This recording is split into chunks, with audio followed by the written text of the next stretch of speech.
Good evening, friends and foes. Pull up a chair, pop a cold one. It's time to get a tad belligerent. Let's get silly. Alright guys, on today's episode, boys, we talk a lot today. We start off with some amendments to last week. We start talking about St. Patrick's Day stuff. We start talking about some sports stuff. And then we have a very nice world famous belligerent beverages. And then we end the show with a Titsy tangent where we talk about Creed 3. Hope you like it. Here we go. Yee! Alright, 3, 2, 1, showtime. First, you don't say the 1. The 3, 2. Showtime. No!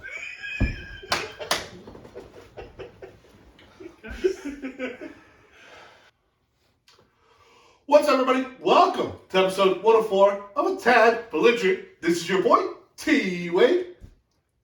Benjamin Augustus. Hey, Danny, man. What's the point? Fucking pause for dramatic effect. You good? I didn't want to be stuttering over my own name, so I had to try to Yeah, to really gear up. Just kind of like how I geared up to get this show finally started. Yeah, I wasn't ready for it. Yeah, timestamps 11:56. We tried to start at 11. So there you go. That's how things work out for us normally. We all weren't sitting down here until about. We didn't actually start intro for like 30 minutes. 10 minutes. No, dude.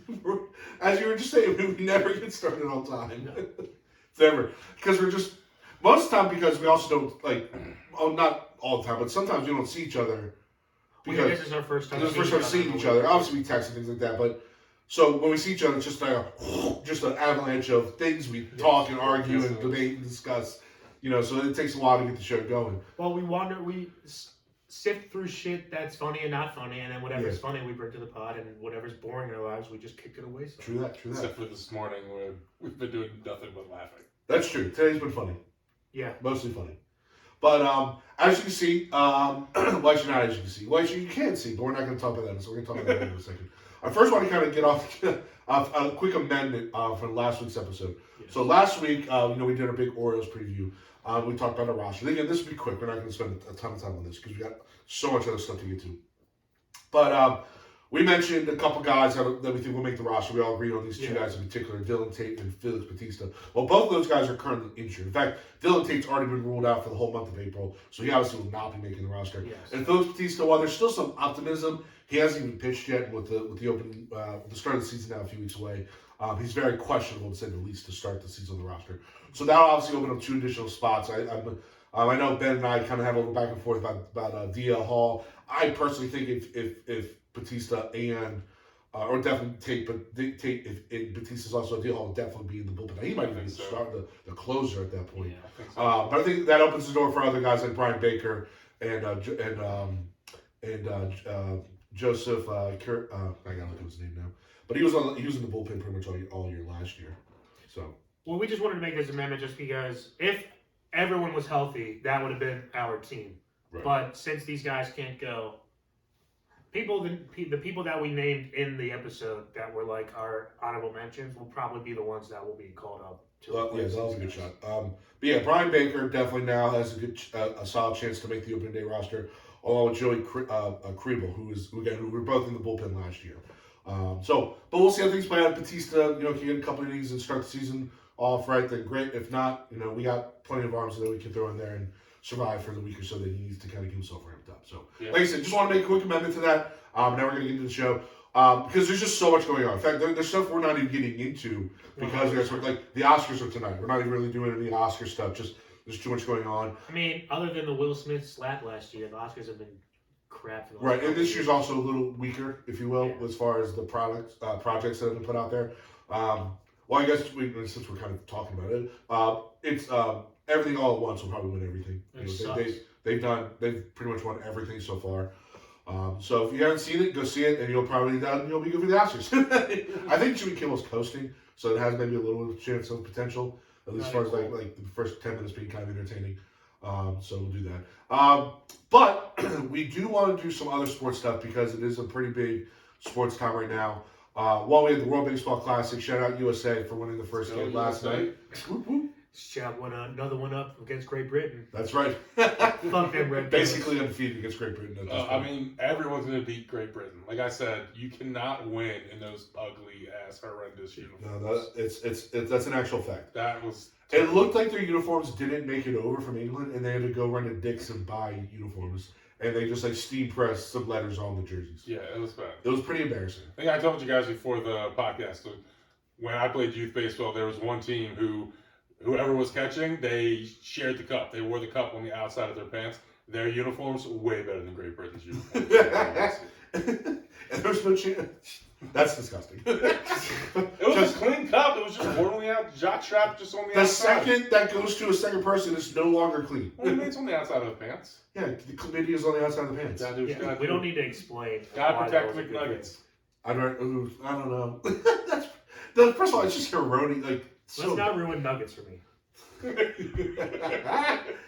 the U.S. economy cannot handle nuggets being ruined if Dan can't eat them. Just ate an 8 count last night. See, there you go. Included with a chicken sandwich. I ain't no bitch. Oh, okay. Let's get real. That's true. Well, speaking of capitalistic pigs, Dan and Ben over here like to celebrate St. Patrick's Day basically wrong. Okay, that's just the bottom line to it. No, we celebrate it right because it's the sandwich of St. Patrick's Day. If it's Monday through Friday, the 2 weekends on the outside of said holiday, sandwich said holiday. Boom. Basically, what Dan's trying to say is top of the morning to you. So anybody that's watching on the YouTube channel notices Dan and Ben wearing their green as we are a few days away from St. Patrick's Day. Notice what I just said, a few days away from St. Patrick's Day. And you notice myself not wearing green. As a true Irishman, I will not disrespect Born again. my heritage. Born again because I was aware of, but I've always been Irish. Awakened. AKA A someone who reawakened didn't want to go Irishman. in Yeah, the an awakened closet. Irishman. He's an green awakened shirt. Irishman. What was And you I'm- saying? Sorry. I said, AKA someone who didn't want to go in the closet and dig out green. No, again, I'm not gonna. First off, he doesn't have any green because it's not Howard High That's School. true. That's true. No, but I have black and I have green accessories. That's usually my get up. But again, so I'm an So I'm awakened doing right Irishman. Which That's what I'm doing right now. Baseball bat. Green hat, green watch. Yes. Boom. Grogu on the socks. Probably can't see that, but boom. He's there. So the reason when Dan says awaken again, for those who do not know, it was like a year or two ago. I was doing some digging into my family history, found out that I have some very deep roots in Ireland, like very intense deep roots in Ireland, but which to me is not a surprise as much as hairy as I am, as much as I like to drink, as emotional as I am. It makes sense that I'm basically a leprechaun. So, but again, I do not need to show off my leprechaunness. Everybody already knows. You're like by 50 these fake leprechauns. holidays. You're You like say? 50 leprechauns. Exactly. That's the biggest damn leprechaun I've ever seen. For real. In fact, actually, when I was at You're like half giant, half leprechaun. okay, I'll take that. I'm basically a wildling. Let's not kid ourselves here. I'm the I'm the giant. Who's the redhead wildling? I always forget his name from Game of Thrones. Ooh, I know who you're The talking main about. wildling. Yeah. He's like one of my favorite characters too. I'm drawing. Not The not one who got strong by drinking the giant's milk. Yeah. Straight from her breast. Yeah. the one who. He's like Jon Snow's like buddy. Yeah, the one who ends up getting with, or the one who likes Brienne of Tarth. Yes, he likes Brienne of Tarth. Don't remember his name, but that's my favorite wildling. No, he might be one of my favorite characters altogether. It sounds stupid as I can't remember his name. characters for sure. By the way, can you imagine the children him and Brienne Tarth would freaking have? Holy shit. Anyway, that's a whole other discussion for another time. Because She's a fucking mountain. That's what I'm saying. Of a woman. actually, we should do that one day. Like the best fictional character offsprings. That's actually interesting. I like. Okay. Yeah. I'm down for that. Yeah, we'll think take that That'd for be a a fun second. one. Off the top of my head, Superman Wonder Woman combo would be kind of nasty. No, Superman's not allowed. Yeah, we will have to go with ground rules. I don't know if I almost want to do just I mean, I think humans, I not. think Batman and Wonder Woman do have a kid, and I think that's a badass kid. I'll take your word for it. I don't know. Damian Wayans. I don't know if that's their kid or not. It could be. I'm just talking out my ass. Yeah, I have no. absolutely no idea. But it was actually funny. So I was at one of my local spots, GL Shacks, the other weekend, and the bartender, her name is Amanda. Shout out Amanda. She actually was like, I asked her, said, "You guys getting ready for this weekend or whatever?" And she's like, "Yeah, it's gonna be wild." She goes, "I remember you last year. You're gonna be." I was like, "Yeah, I bet you do. I spent like $100 just on Guinness." So, but I had also my big giant green floppy hat. Yeah. I stood out. so no, we're getting the plans ready to rock and roll. In fact, I know we were talking about maybe doing this after the show, but since we're kind of into it, Yeah. let's do it now. But what are you guys kind of plans for this weekend for the event? What do you guys got going on? So I have my brother's party. He's throwing a party. So we got friends coming from Pennsylvania, friends coming from Virginia. Okay. Just gonna do a little house party and just. Was this a traditional party? So we've done it a couple times before. Okay. I remember there was a party. He normally does a New Year's Eve party. Didn't one get canceled recently because of COVID or something? Well, maybe way back it got canceled during COVID, but this past year I just didn't go to it for New Year's. I got you. I went to Georgia so I could see my goddaughter for her first New Year's. Sure. The last year's St. Patrick's Day was also different. But like Thursday is always tough, because you gotta wait. Like I'll tell you this, I was a fucking mess that Friday at school. I was a bad educator. I was Cameron Diaz's bad teacher. They brought you back for one day.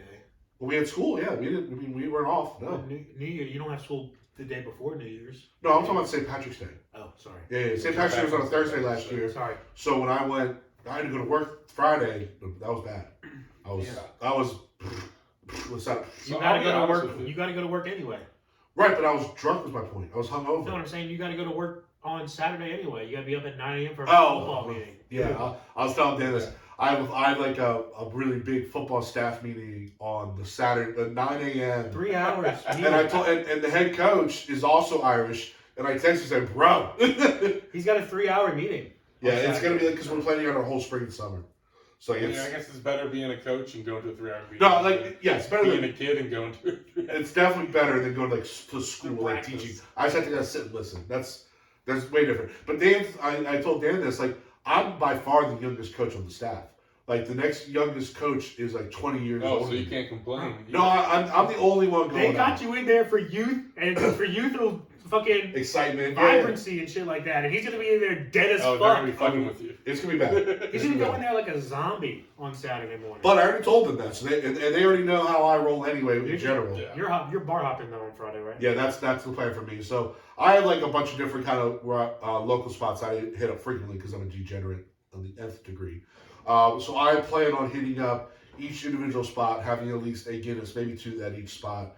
And kind of again, just recognizing all the local bars because this is a huge weekend for them. This is where they make a lot of their coins. So I want to make sure I represent and support my peeps, and especially as I've developed relationships with bartenders and owners at this point. So that's my plan, is to kind of bar hop in each spot and make a little bit of appearance and kind of do my thing. That's what I think. I'm gonna follow his ass around. Yeah, all right. Come on with him. Yeah, well, like I said, I'll kind of map out the night, and then and I'll text you. We'll make it happen. I might have you meet me at the last bar we're going to be at, so I can leave my car there, and then I can just ride with you the rest of the time. All right, we'll figure it out. Yeah, we'll game plan. But then I'm actually, and I even wasn't planning on doing any like this. Dan came with this plan, but the next week potentially going up and hitting up Guinness. Yeah. As they wrap up their month of Irish. Yeah, so they're doing a month of St. Patty's at Guinness every weekend, Saturday and Sundays. They're doing they got how they go crazy for the Oktoberfest. Yeah. Same thing for St. Patty's, but to the nth degree because it's an Irish place, Irish bar, clearly. But I don't want to go this weekend because that's like going to see a Marvel movie the Thursday night or Friday night that it comes out. True. If we were 6 years younger, I'd be all about it. But we also need to know our place. I actually would not. I actually kind of would be about it if we got like a contingent to go early enough. But people are doing shit on Saturday, and Jake's trying to have people over to do like an NCAA. It's like the first round of the tournament and shit. So I think I'm gonna do that. Yeah. So we so plans are pretty strong. So actually, I mean, this all being said, if you want to check out the boys on the 25th, we'll be at Guinness. Swing by, say hello. All your local Irish bars around here. Or just local bars, but especially Irish bars. They're essentially Irish, like Kelsey's. Kelsey's is the only one I'm aware of. Isn't Stain more like an Irish? It's like Irish-ish. Very-ish. They have all of their dishes are potatoes. They have Irish potatoes. No, they do. I mean, that's why I say it's ish. It's like it leans Irish. Yeah. It leans Irish. Pubish. Pubish, yeah. It's Irish pubish. Yeah. Definitely pubish. Yeah. So we got some good plans there. So Ben, obviously you're more if I don't know when the party starts or ends or whatever, but you're more than welcome to hitch up with us at some point during Yeah, the it's night? gonna be like a all day Saturday thing. So We'll do Friday Friday night. Friday. Free Friday night. Oh, there you go. Perfect. Let's go. Yep. All right, there you go. In So, disregard, because I'll probably be driving his bitch ass around, so I will not be meeting you. I could make room in the back seat, and then we'll just throuple it. First off, your car has never been cleaned, so. He's looking like I can't dispute. No, I can't. My back seat's always full. That's just a fact. You have so much fucking shit that you have to take back and forth from school that it's just easier to leave it there. Well, that and I'm also lazy. Like I still have the tables from the tailgate in the back there. Okay. Because you're waiting for next year. It's like you just don't. I bet you gotta tell the story now because that's a perfect segue. Ben comes in, he goes, "All right, I'm either a genius or I'm lazy." And I said, "All right, I'll be the judge." So Ben, tell the story. My vote was already lazy. So You said this today? He told me today where you're upstairs. Oh, fuck. Yeah. So this is perfect. I know it's laziness for sure. All I'm saying is that when I woke up this morning, or didn't really have to wake up, it happened. I watched it happen. When the clock changed, Because it is daylight savings time. we lost an hour, but my clock was telling the right time. Oh, yeah. Same. I haven't changed my analog clock since we. He left his hour from the last time it changed. I have my car clock is an hour. Yeah, my car was the same way. So now my car's the right way. My clock above my Oh my god. front door is now correct. The only ones I change is my watches, and that's because I wear them all the time. But But everything you're in your else car I have, all the time. Like so that's the I same don't- concept. But to be honest, I'm with like COVID the last couple of years, like not really. I know. I'm in my car. Like working from home, like in the last like 3 total years, I've filled up my car 21 times with gas. Like I've made 21 stops at the gas station. COVID year, I made 5 total stops at the gas station. That's bonkers to me. Because I had to drive to. We didn't go anywhere. Well, I did a lot of joyriding. I'll be super honest, just to get out of the house because I got like stir crazy. And the places I went, Chris's, Ryan's, they're all a half a mile down the street. Yeah, I hear you. It's still crazy to me that you guys didn't change. And I didn't have to drive down to fucking for fantasy weekend that year because we didn't do anything. Oh. The only thing that I had to do was I drove up to the longest trip I made was driving to Mount Airy for fucking holidays for Thanksgiving, and that was 30 minutes, 35 minutes. That was the longest I spent in my car the entire COVID year. Wow. Wow. I mean, obviously, there's a lot of people that are probably in a similar situation, but that's nuts to me, pun intended. Well, that was the longest I spent driving. I was clearly in cars and shit. Yeah, I got you. Yeah, but now I'm used to looking at the clock and being like, oh, it says 1 o'clock. That means it's 12. So I gotta be like, oh wait, it's actually 12 o'clock. It's actually 1 o'clock now. But that's not an excuse for you to be late. Oh no, You might be on time now because of your. I always use my phone to double check the time though, and this is the first time I've ever let it go all the way through. Most of the time, I'm actually pretty up to date, like the day of changing my clock, or like at least 2 weeks in, I'm changing it. This is the first time I've let it go all the way through. This is partially just the genius. To see if I could do it. I just it's lazy saw genius. that like one scene of Mr. Deeds last night. Before we head out into the next part of the show, I do want to give a quick shout out. The Howard girls basketball team won the state championship on Friday night, so that was fun. So shout out, girls. Shout out, ladies. Congratulations. They're great coach, great group of girls. Maryland Xfinity Center. It was at Xfinity Center, which was really cool. So me kind of like our group of teacher guys that go to a lot of sporting events. We went to Looney's beforehand, ran into a handful of alumni. Shocker. But it was actually cool to kind of catch up with a lot of the alumni, things like that. Once you kind of get past the weird part, knowing what they're 19, 20 years old, and they just have fake IDs and they got in, you're like, all right, whatever. At this point, I'm not going to fight this battle. That's the bar's problem. That's what I'm saying. I'm not going to fight this battle. And you let them go after they got that degree. It's sayonara for me. You know what I'm saying? Well, the worst part was, like, some of them were like, "Hey, do you want to do something afterwards?" Like, no, definitely not. Like beforehand, maybe. Like, at the bar or whatever, it's like 4 o'clock in the afternoon. Once you become adults, then I can hang out. That's what I'm saying. Like, but then the game ended at like 8, because the game started at 6, so it ended like around 8 or so. Like, hey, we're going to Bentley's. No. Like, we're like, hey, there's a party at like another senior, that an older kid that I know. Like, definitely not. I'm 33. I can't. No.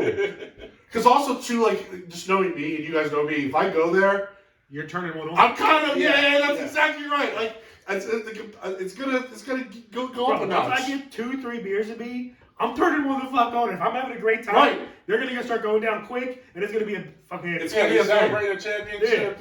You're on a college campus. You're gonna turn.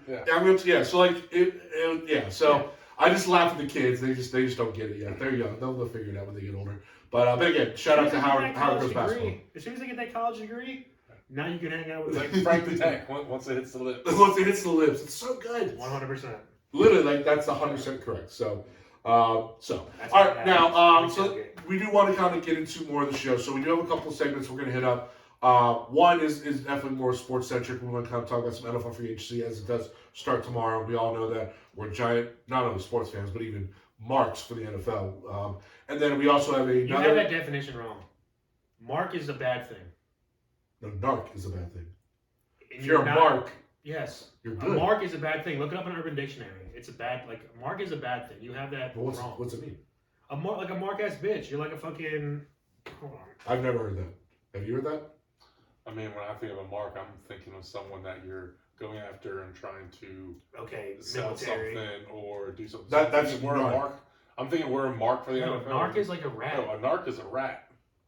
Like a cop. A police informer. Yeah, it's a narc.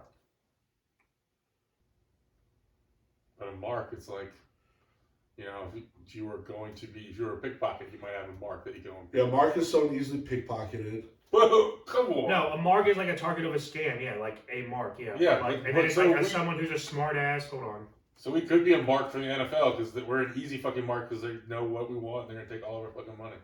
Which they do. We're easy. We're watching NFL Network year round. We're watching Yeah. football all the time, whether there's a game being played or not. We're watching off-season moves. We're getting That's not. notifications. But I'm not vulnerable to attack. I accepted the attack. You accepted that you're vulnerable No. to them taking all You just your money bend over, grab the and ankles you around watching you. the product. No. No matter no. what they do, no matter what rules they change, no matter what happens, you're going to tune in, you're going to watch it. Well, that's not Sunday, true. And they're going to get the money. We go to. I watch the Ravens. I don't. I'm so fucked up. I don't go home and watch football. I go home and pass out. Yeah, we're not talking about you getting drunk at tailgates, though. But like every Sunday, like, when I watch year Sundays, round. I Talking don't about watch you that. checking out mock drafts after the draft. I've just said this last week. I do not like when we do the mock draft. Us doing the mock No, draft I'm has talking ruined about- the mock draft for I'm the last talking 3 about- years for me. I'm talking about the day after this year's NFL draft. I'm looking ends, at next year's. you will be looking at next year's mock I- draft. The last 3 years I haven't because this definitely podcast. Do it all the time. No, I just fucking said this. Listen to me when I speak. Yeah, I it's the fucking last 3 said- years. I don't No. believe you. You did it last year. I'm telling you this because this is how I fucking feel currently, that the last 3 years, because we've done the mock draft, has turned me off to the mock drafting experience. And you know that prior to this, I'm the one who got a journal and fucking wrote my own mock draft. Yeah. I haven't looked What at is a turning mock you off draft so much about our mock? because it sucks. No what one the cares.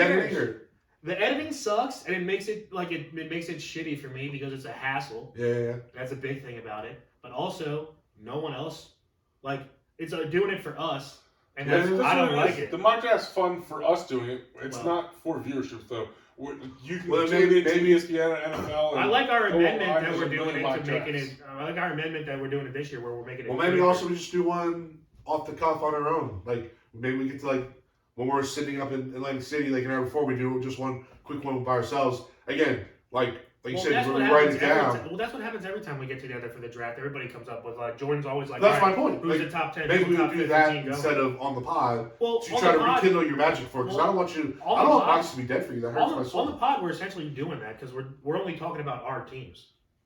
We're talking about the top 10 too. I thought. We're talking about the top 10, but then it's like going to be an enhanced, it's like a quickened version of everything. Yeah. Until we get to And our we'll go teams. into more details about this as we get closer to the draft thing.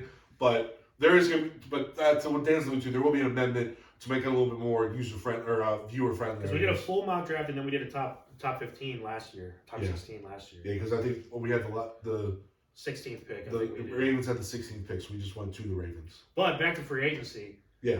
What? What did we? I didn't say that yet. I thought you did. You mentioned free. Well, no, because we got the whole marksman thing. Yeah, we didn't. I didn't really get into. We'll figure that out. Yeah. But a mark is like a target, and I don't. All right, consider so myself a target. okay. No, it's I was unaware of that slang term, but okay. But we'll come with something else. Marksman is someone who like nails shit. And, I would equate us to like a stand for the NFL, not a mark for the NFL. You know what I mean? We'll define stand then, I guess. Like a stand, like Eminem stand, like it's like a.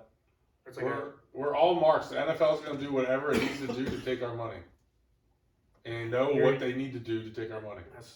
I know, but I'm trying to make this like. That's just what Tyler said, so I'm trying to go along with it. Like it actually kind of works. No, it does work, but that was not my. Say, but it works.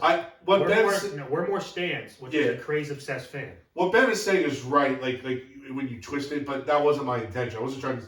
What I'm trying to say is that actually, I'm trying to pump us up. Say that like we're stands. We're craze obsessed fans because we're obsessed with the sport. But I also think we're knowledgeable because there's obsessed fans that are really idiots. But if we weren't obsessed with it, we wouldn't be vulnerable to. We wouldn't be a mark if we weren't obsessed with it. If we were just regular Joes, we wouldn't be giving two fucks about it. Correct. Yeah. So again, like are you a mark for the NBA because of all the shit that they do? No. So maybe in that case I would be a mark. They're trying to get me to watch it. No, like Mark is someone who is vulnerable and falls for the trap. With that logic, then everybody's a mark then. Right. Gotcha. We're getting pretty bogged down by this. We're stands for the NFL. We're obsessed with the NFL. We're crazed for it. But again, we're knowledgeable. We're intelligent. I want to find a word or that. Well, you're right. Though we are obsessed with it. But we know lots of people, especially when you look at social media, that are obsessed with it, and they're literally unintelligent about it. Yes. You know what I mean? Correct. Like, so I want to distinguish us from those people, like the open field king of open field tackles. I feel like those are trolls. I want to be separate from those people. I feel like those are trolls. They're just they're also bridge dwellers. Well, they are, but they're all like trolls have an agenda. They're trying to like kind of that's true. Highlight and call things out. I'm talking about literally people that go like the unagendaed troll. Yeah, like I don't even know, like I get what you're saying. Yeah.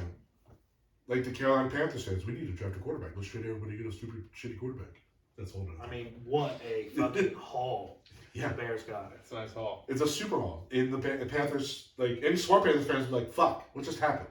But it's a good haul, and then a little DJ Moore sprinkled on top. Yeah, nuts. It also makes me like, to bring it back to like free agency, if the Ravens do end up getting rid of Lamar Jackson because he signs an offer sheet somewhere else and we only get 2 first-round picks for him, when the number 1 overall pick went for 5 picks and DJ Moore and Tyreek Hill went for all those fucking picks and then fucking all these guys go for Larry Tunsil went for 2 first-round picks. You know what I mean? All these guys go for all these picks and we got it's a young I think MVP the Ravens are set up that they're going to match Correct. offers. I think it's set I don't up. think he's going to get any offers. Unless a team goes crazy.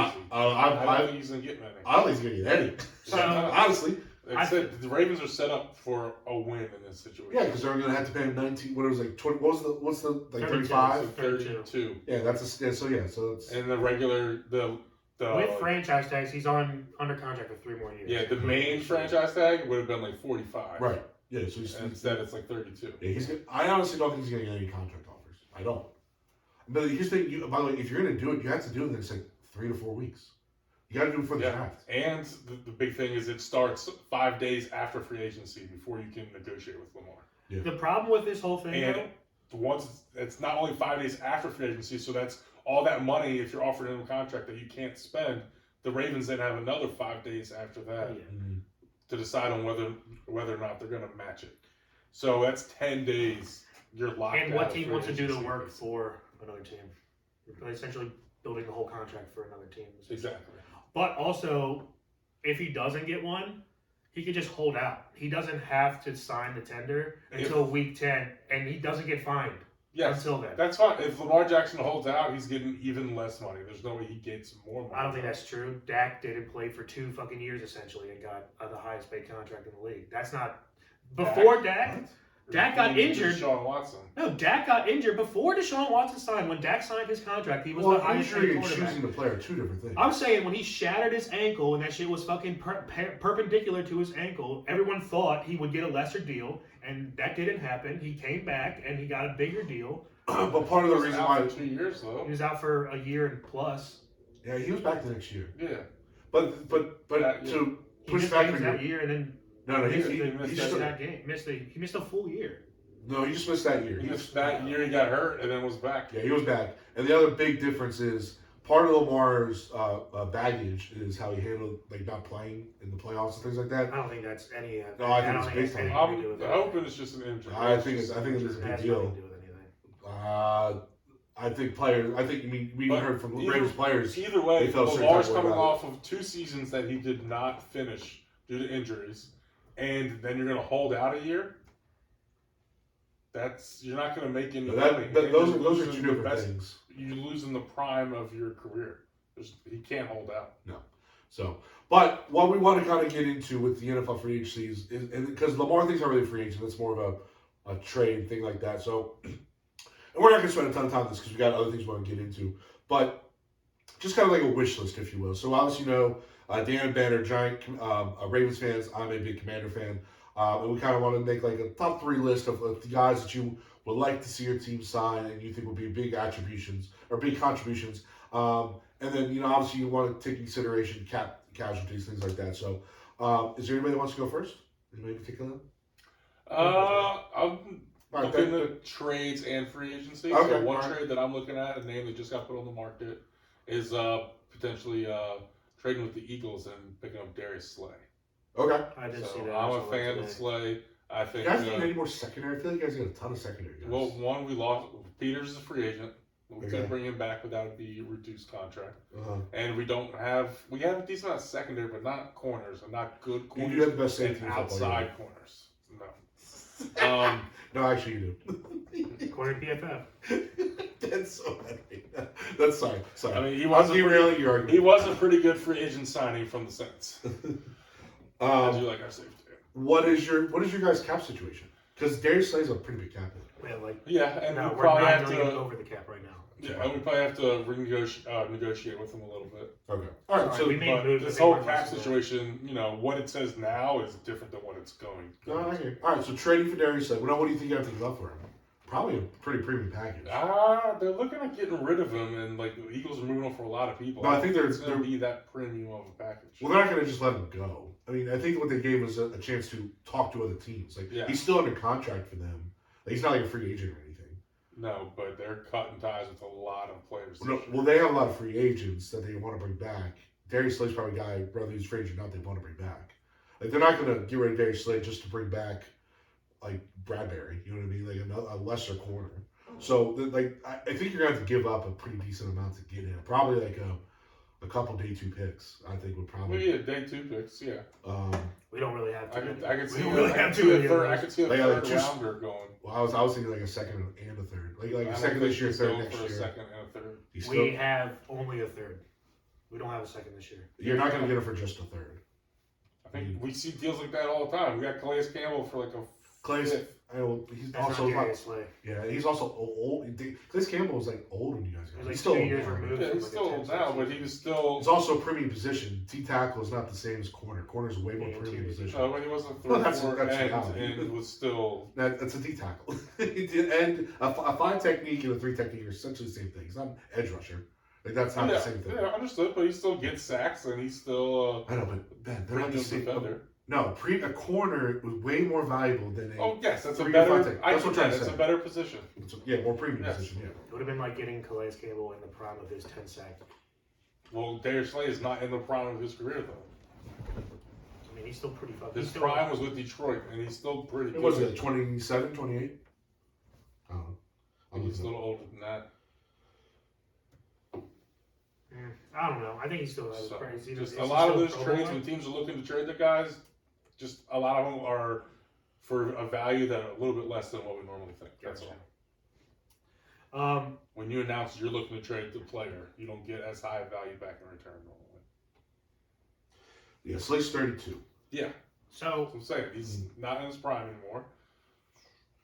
Why do you Getting want up there a him? little bit. Because he's still a good corner. He's still a good outside corner. Yeah, but he was a Pro Bowler this year, so like, And you can't have enough corners. it'd be interesting to see what you'd have to give up for him. I think it's going to be a little bit more than you're letting on. Maybe it's probably a happy medium between what we're both saying. Yeah. But so trade for Darius. What other moves?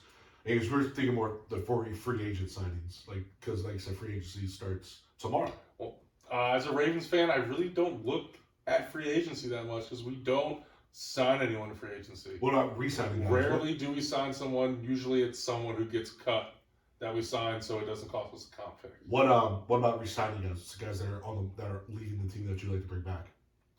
Re-signing, once again, Peters. Mm-hmm. So you like to bring Peters back? Oh yes, corner. You can never have enough corner, especially in the league nowadays. Yep.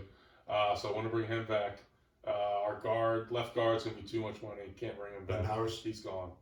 Yep. We got most of our guys signed. I don't think we have too many free agents leaving. Ben Powers is the one that I know of. I didn't know Peters was a free agent. So. But okay, all right. So you kind of have a quiet all season as on par with The Ravens will pick up another vet that another team cuts. Mm-hmm. Honestly, I would like to trade some of our draft picks this year. Pretty much all of them. For next year? Just go get some vets and add them to this team. Okay. We had 10 picks last year. We had, 6 fourth-round picks? Something crazy. We added a lot of young talent to our team this year. So I think we need to bring a couple vets to help balance out the team a little bit. Okay. So you don't see any offensive additions at all, except for guys that can get We could bring in a receiver, but I don't want Jacoby Myers. He's okay, but that's not what I want for the Ravens. Okay. All right.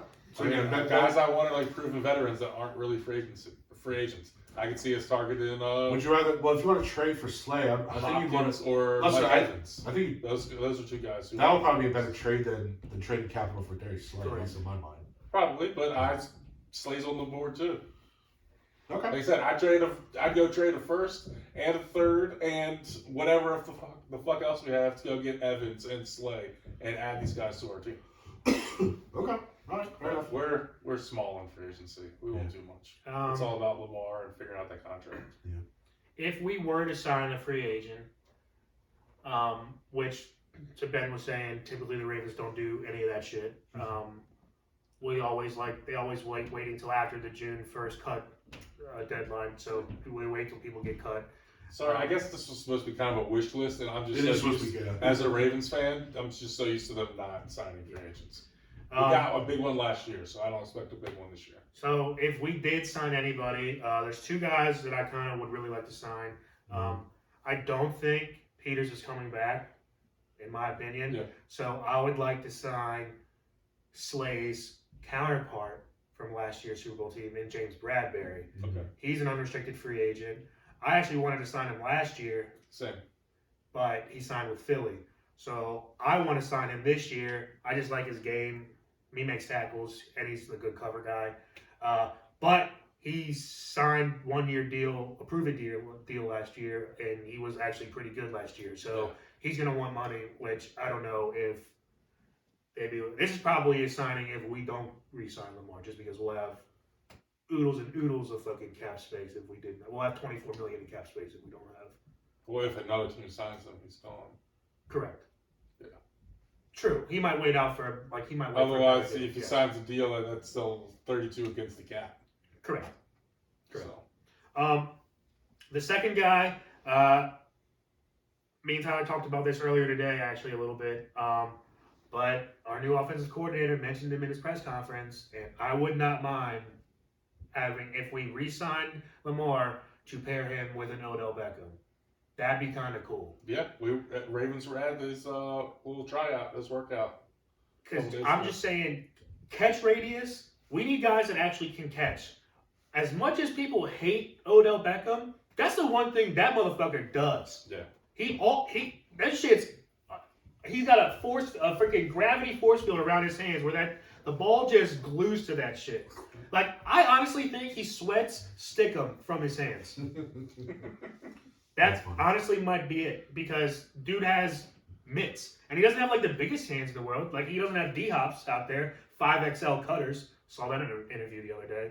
cutters have to make specific gloves, special gloves for him because they're 5XL. Jeez. Oh, hilarity.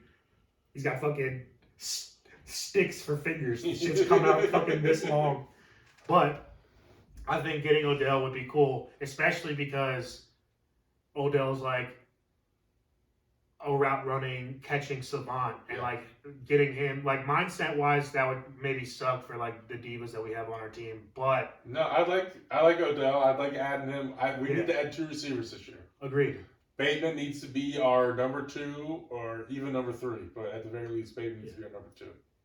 And we need to go get a number 1 and a number 3. Now, if we get Odell, I wouldn't mind drafting one like a JNS or JSN, Jackson Smith and Jigba, or Zay Flowers kid in the first round. Yeah, I'd be fine with something like that.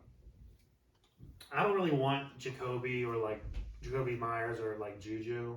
Maybe Juju, No, but like I think Juju's going back to KC anyway. Yeah, none of those guys. But no, we need some speed, not either speed or at least size to stretch downfield. Correct. Like I would like to get a trade for Mike Evans. That'd be cool. If the Bucks are blowing it up, I would love to go get. I actually wouldn't mind trading for like Chris Godwin either. That'd be cool. Yeah. Because he's younger and he's explosive. But he just signed his contract too, so that's a lot of dead cap against the Bucks, and that's a pretty decent contract. Sure. Mm-hmm. Now, of course, Mike Evans will have to restructure his contract and give him an extension as well. Mm-hmm. But also, when you look at like receivers when they go into like their prime and start hitting their best fantasy numbers, Chris Godwin is like in his year, ready to like this year coming up is the age where they either take the step or they don't. So it's like he could come here and be like a fucking Anquan when he first got here, a Derek Mason when he first got here type situation, but a younger version. If he wants to put up career numbers, don't go into Baltimore. No one puts up career receiving numbers in Baltimore. No one. Well, you have to know OC now, so all the problems are solved. No one puts up career receiving numbers. I'm not talking about Baltimore. having career years. I'm talking about like overall impact and shit. Forever. I'm just saying. You said fantasy wise, and I'm saying numbers and fantasy wise. If that's what you want, don't come to Baltimore because it's not going to happen for you. That's fine. Who would you like? Just ruin the segment. Sorry, it just all doesn't, the negativity. It just doesn't. I would love to see it. Bro, I would love. You talk about negative, and you're talking about trying to get Darius Slay for a 4th round pick. Shut up. All right, who do you want? Who do you want? Get it? Come on, dude. You said the same thing about Orlando Brown. We got a whole bunch more for Orlando Brown than what you thought. Darius Slay's better than Orlando Brown. I wasn't that far off. Fuck Orlando. You guys said you were gonna get multiple ones. No, we said we were gonna get a 1st round pick, and you were laughing like you might get. Go back and listen. You said you might get a conditional. We said we would get. I don't. Go back and listen. I will. It wasn't. We were get a conditional pick. It was in between what we said. We were both pretty much. You said conditional. We said first. Go back and listen. First. Go back and Who listen. do you want? I don't know. You said like first and then some. Like it wasn't that. Go back and listen. Also, picking like it was like the 30th pick. It's really not like it's a 1, but let's not kid ourselves. It's a top 2. It's a pretty much a second rounder. So same thing with our current 3. It's essentially the top end 4. Yeah, because it's a like the comp pick. Like I don't like I always tell people this. Like they get excited about the comp picks. Like if you get a comp 3rd, great, but that means after the 3rd round, especially 4th rounder. It's not really a 3rd rounder. So anyway, that's all. I mean, listen, don't get me wrong. As a Ravens fan who they notoriously suck drafting on day 2, I love when we get comp picks because it's typically at the end of day 2 or the beginning of day or throughout day 3, and that's kind of where we crush for our team as like built out wise because we can't land a 2nd round pick to save our fucking lives. Going back to the fucking Sergio Kindle and then previous years too, fucking Terrence Cody shout out, fucking. Them tits shout out Mount Cody. Them tits were fucking. Them tits were titty in his fucking. His tits and Orlando Brown's tits were the 2 tittiest of tits probably in the whole world. Them shits were jiggly. But to not get distracted. By jiggling man tits. By jiggling man tits. Too late. Who are you for? So like I said, I'm a big Commanders fan. So we actually are pretty good cap situation wise. So now they're still a football team, aren't they? Yeah, they're still a football team. Okay. So funny bit. Everyone's laughing at your real original hilarious joke.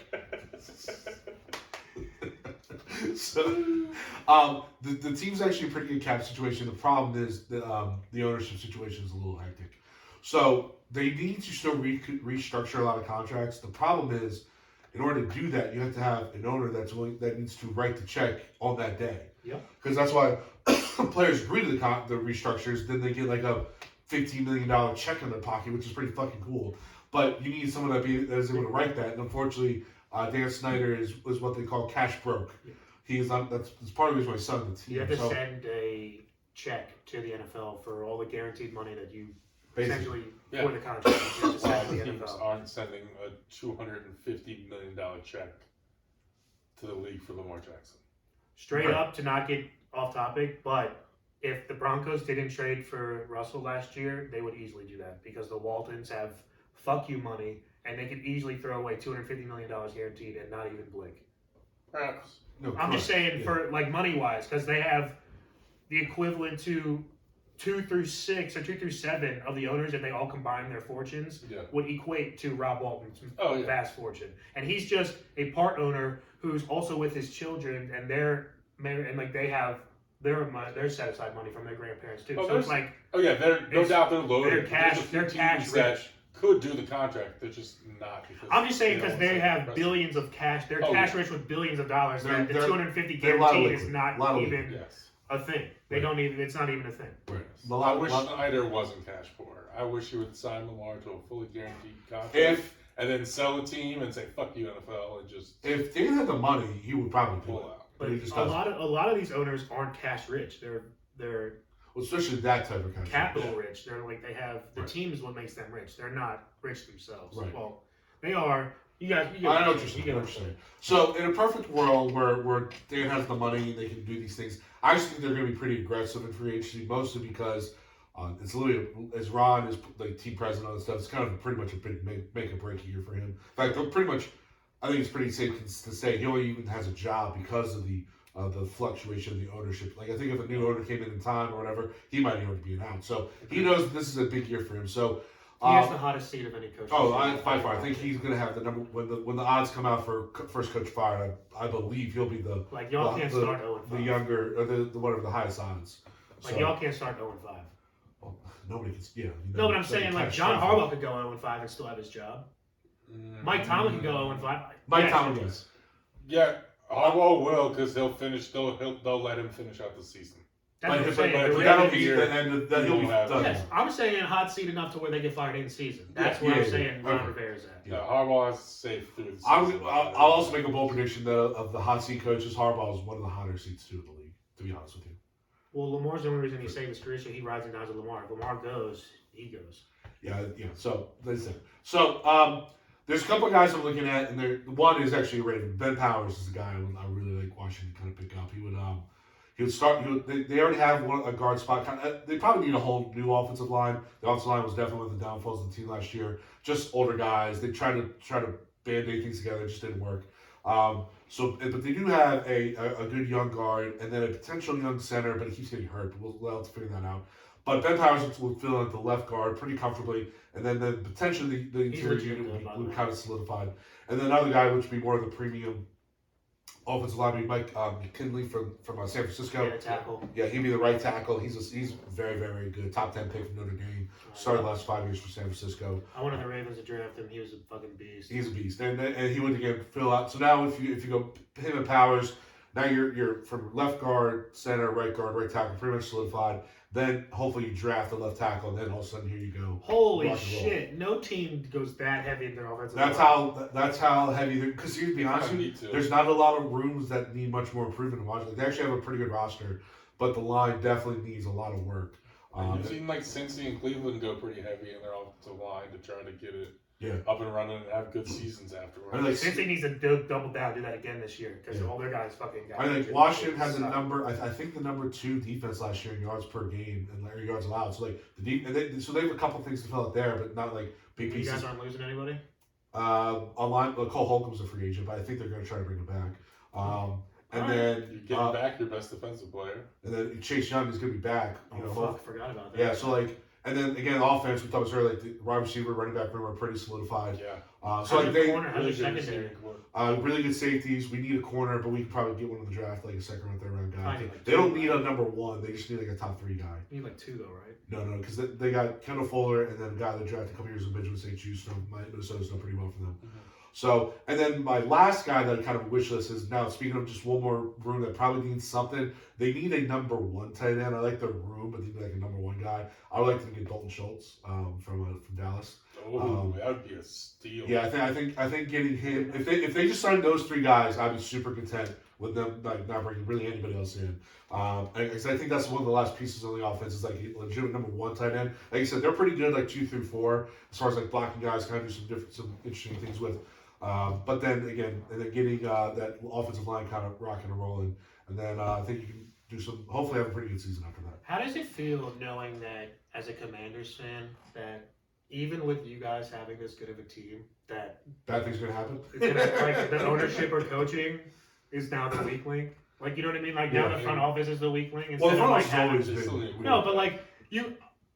Beforehand, during like the dark years, you could see that like some of the positions where like there was a hole at that position, and you guys were getting taken advantage of through those positions, right? And you could kind of convince yourself like, oh, those are the reasons why we're losing. And now you got this fucking fire ass team where you're a quarterback away essentially because you're riding with Sam Howell. You could obviously improve on that for sure. But you have this fucking balling ass team, but now you're going through a whole fucking ownership change. Your head coach is on a hot seat. Well, is Dan going to sabotage this team because he doesn't want to leave it when he's in good hands?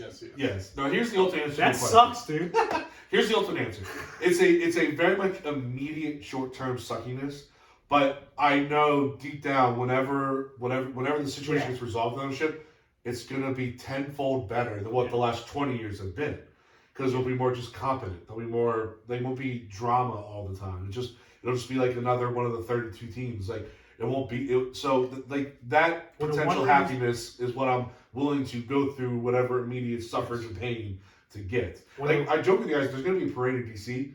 There's 1,000% going to be a parade in DC the second that team is sold. Like I'm talking about thousands and thousands of people marching like from RFK to the cap, like whatever it is. Like there'll be an organized parade. Like a championship was won. Yeah, I'm going. The similarities between the Commanders and like the realm of men in Lord of the Rings is very stark. Because like once the One Ring is destroyed and Sauron's finally defeated, the light can come out. Aragorn can finally ascend to his one true rightful place as king. I've already and Jeff Bezos can finally reign supreme over the NFL. That's actually hilarious. No, I legitimately Jared, who's one of our good friends, who's a big Commanders fan. Like he's already we've already planned it. We're gonna go. Like it's legitimately happening. I will take off work. Experience. I will take off. You'll see. It'll just be joyous. It'll be like you don't even know what to do because the world sucks. Everybody's negative. But this will be the one time where people can unify and be happy together. You guys should do it. Honestly, you guys should do it on January 6th to actually give it a good. Oh Jesus Christ! Actually, make it a good holiday instead of a fucking shit show. Because that means I have to wait another 10 months for it to get sold. So no, I did not want to do that. That's funny though. So all right, cool. So but who's your Frodo? Who's going to be the one that takes it to the end and kills Sauron for good? Is it the enemy? Is he? No, he's Samwise. Who's your quarterback that's going to lead it to? Sam House Frodo, because he looks like Frodo. So Sam House Frodo and the enemy's Samwise Gamgee. Yes, let's go. Let's go. That'd be a hilarious movie. Watching those two guys like trek across America to kill Dan Snyder. week 5, fucking Jeff Bezos pops through the door and it's like Aragorn with the light shining down with the sword. Like two twin towers. He's at the top of the hill. Exactly. And then, so who comes up next to him? Because it's what's his name? So it was in the twin towers. It was like when you look to the light, it was Gandalf. Right. The guy who comes up like next to him. That was the Rohirrim. That was like Eomar, the king of Rohan. After so that would be like who's your general manager? Well, the Marty boys who are nobodies. It'd be more like. It's honestly Ron Rivera is kind of like Gandalf because he's kind of like the guy who's going to lead you guys into the next genre, but not going to be there. He's gonna lead you guys to the next thing, but he's gonna fade away and not be there anymore. So I guess the new owner would be that guy then. Whoever the new owner is would be that guy. So then what? Scary Terry is Legolas, and one of the other receivers is Gimli, and they're just competing for catches. Yeah. One catches one for a touchdown. That still only counts as one. And the defense, since it's got so good as the Ghost Army. Yes. That cements everyone. Yeah, That's the one that finishes. John Allen and Chase. I can't wait till this new stadium's built and just the Eye of Sauron's just above the stadium, looking at everyone. That would be fucking awesome. By the way, if there's ever a microcosm of our show, it's the last 3 minutes comparing NFL free agency and the Lord of the Rings and how they parallel. That's it, guys. You don't even see. That's the show. That's the nuts and fucking all we do on the show. God, that should be. All right. Well, we got to move forward because we got 2 more segments. So again, that's kind of real quick, just kind of our local teams, free agency stuff. Obviously, with breaking news, things like that, we'll discuss it. And we talked about the bad Panthers Bears trade, Panthers idiots. When those kind of things pop up, we'll mention on the show.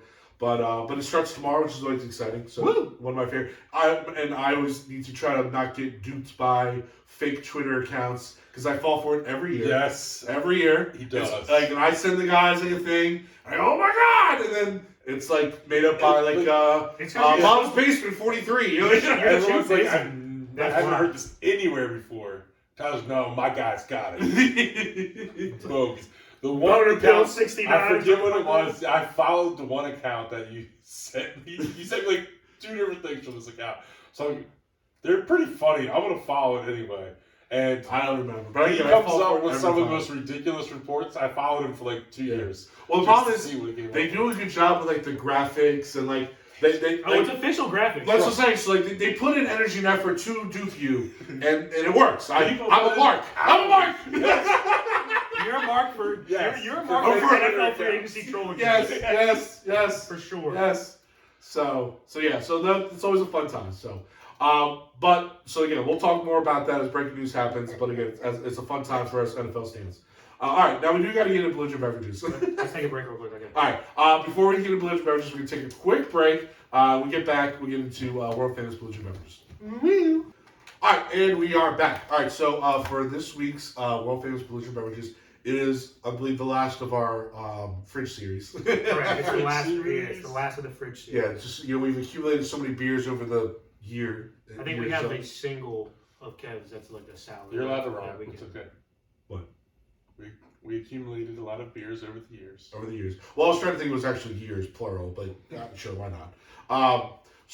But after this, we'll kind of get back on our schedule for the individual hosts. But I can't even see the beers. I got so much stuff in front of me. I got more stuff in front of me than you guys, so it's all good. I don't even see it. So Ben, you're kind of, I guess, the driver at the wheel for this. So Ben, what do we have? Yeah, we're gonna start it off with a little Duclaw Brewing Company. Jeez. Yeah, and you're leaving that in. They are a brewing company, technically. Technically, they are a brewing company. Right, what's the name of this? The Pastryarchy. There's another Pastryarchy. Have we done this? We've done we've done a Pastryarchy. Gotcha. This is the Pastryarchy Vietnamese style coffee stout. Yeah. We did another. They have a Pastryarchy series like the Out of Order series. Okay. At RAR. Ratters. The only reason why I said it is because I wanted. There's a candy cane one. That's probably pretty sweet. You can hit or miss with mints. Pun intended. Mint can definitely. Peppermint is really. Yeah, you definitely hit or miss. So this one's the barrel aged Vietnamese coffee stout. So it's barrel aged. So this is probably a pretty high.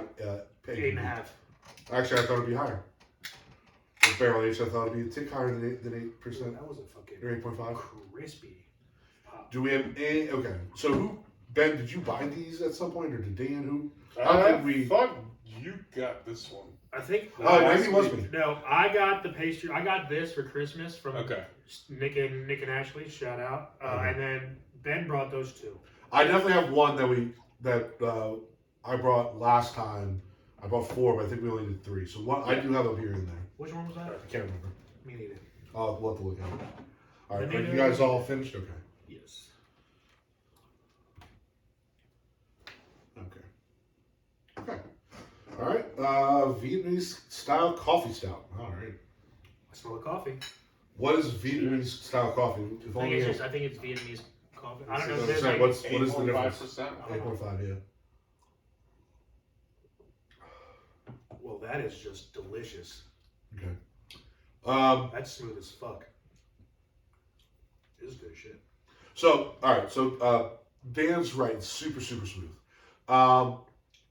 If you don't like coffee, I don't think this is for you. But if you like coffee, this is delicious. If you like coffee, this is very much your jam. Because it's not bitter. I tell you what, it literally just tastes just like coffee. It tastes like cold brew. I don't even feel like I'm drinking a beer. You know what I mean? It tastes like cold brew. Tasty cold brew. Cold brew with some alcohol. Like that's great. Correct. It doesn't taste like a beer at all, which is good. You Yeah. know. I wish I knew what Vietnamese style was, like what that meant. Like I think that's just the Ben way is looking they. it up right Vietnamese coffee is naturally stronger. Vietnamese Robusta beans contain nearly twice the caffeine amount Oh shit! as now. Whoa. Arabica coffees. Like is that like Colombia beans? Arabic? Is that what they use in Colombia? Are you pronouncing Arabic? But it's cup. Okay. Oh my god. As I said it, I questioned myself. Oh my god. Okay. It's Arabica coffees found from most countries. A little goes a long way. Most people who experience Vietnamese coffee know it is notorious for being very strong and very bold. And this is fairly bold coffee. This is super bold, but unlike strong American coffee or like stronger coffee that you get in the Americas, this is not bitter. This is mildly bitter. It is mildly bitter, yeah. For being like an infamously or notoriously super strong coffee, Yes. this is not bitter at all. No, I feel like maybe a little bit of cream. I was just gonna say I need like a little bit of cream or something. I said a little bit's already been added to it, that's why it's not I need a so little bitter, more. but you could definitely add some more. Like if I had some Ryans with this, I You think added I'd- some Ryan to this, this Yeah. would be. Do we have any Ryans? Or? No, I'm getting some this week though, in Okay. honor of. Alright. You know. Mhm. Actually, next week, if you guys want to start off the pod with an Irish car bomb, I have Guinness and whiskey and. I will never say no to an Irish car bomb. Perfect. I will sling that back real quick. I have 4 Guinnesses in the thing right now.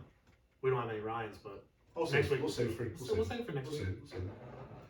Last time I did an Irish car bomb, it was like we call it a ghetto Irish car bomb. Well, it's not an Irish car bomb. It was, it was not. It What was all. What makes it ghetto? It was all off-brand beer, like plastic bottle whiskey. Like it was. That sounds fun, actually. It was. The first one was fun. The 5th one was really bad. Well, first of all, let's fix this. The 5th of any bomb is not good. I don't care what bomb you're having. That's not the a- 5th of Later one the is night bad. was really bad. That's not an Irish car bomb. That's called a suicide bomb. Or a third world country car bomb. A suicide vest. We just strapped it on. Seriously. Yeah, that was a rough night. Yeah, you did 5 That was ghetto good. Irish car bombs. That was at the apartment. First time I ever met Mitch. Everyone else met him. But I was working at Costco and I was doing inventory. Mitch, shout so out. I didn't get home until like midnight that night. And our next door neighbor was just in my apartment playing the guitar and just singing songs. And I'm like, dude, this is fucking cool. So I get home and hang out with everyone for like an hour and then everyone crashes. And this dude Mitch was like, I'll stay up and chill. I was like, all right, cool. And everyone like drank through a bunch of shit, but we had like some natty light and some whiskey and whatever. He's like, "You want to do some car bombs?" I was like, "Sure, man, let's do it." Yeah, It they're was- just it car was bombs. They're not Irish car It was Irish. It was Irish cheap whiskey in the plastic container. Had like a green sticker on it. Like that's the only thing in Irish. That's funny. Yeah. All right. Actually, it had a little shamrock and it said, "May you be lucky." Today. Yeah, Good luck. good luck. Good luck. Yeah, say good luck. Over plastic bottle. That's fucking hilarious. That's the best part about it. Oh god. All right. Scores. I'm interested. You said twice the caffeine. That's kind of interesting. This is pretty good. And I don't like coffee. I've had, like it's well known. I've never had a cup of coffee in my life. You might like it if there's double caffeine. Well, I don't need the caffeine. I'm pretty good at just kind of waking up and going. But this is tasty. Again, if you like coffee, this is money for you. If you're not a coffee fan, I think you still find some enjoyment out of it. I think you probably need For me, I definitely need a little more cream. I think that'd make it a little more enjoyable for me. 8.5, I think, is a very solid number, especially because you don't really taste it. Yeah. Like the fact that usually it's like when you get to like 5 or 6, you're kind of like, I don't really have any alcohol taste. But the fact that they can pump it up to the 8 and you still don't have it, I think that's a great job on their part. So this is pretty good. Yeah, the coffee's not like not burnt or anything. Or No, definitely no burnt try taste. to cover up the alcohol. Correct. Which we've had, obviously, a lot of bad experiences with coffee stouts, or just stouts in general, where they had that burnt taste to try to cover it up. All right, my score. Hold on. Go ahead, bud. Creamy and dreamy, our carefully steeped Vietnamese coffee stout will be your new go-to brew. One slow sip, and your senses will reminisce of a wonderful whiff of morning coffee, followed by elevated flavors of dark chocolate and rich roasted malt. I think that it hits on all those things. Yeah. I think that's a really good description. So this is a Patriarchy edition number 24. So they've come out. This is like a thing, but it's limited release, so they probably don't have this out anymore. So do close What do you local think- if this comes around again. What season do you think this would fall under? Winter, Okay. like fall winterish. Okay, fair enough. Just because unless it's like a brisk, like cool morning day, I wouldn't want to have like a thick stout. You know. No, yeah, I mean, like, if it's like 95 degrees, you're not really That's what I'm saying. throwing back stouts. Okay. So, but kind of to Dan's point, stouts are kind of seasonal for the most part. That's why it's going to have a little bit less to score for me, just because in general I can't have this year round. I would have more than one for sure.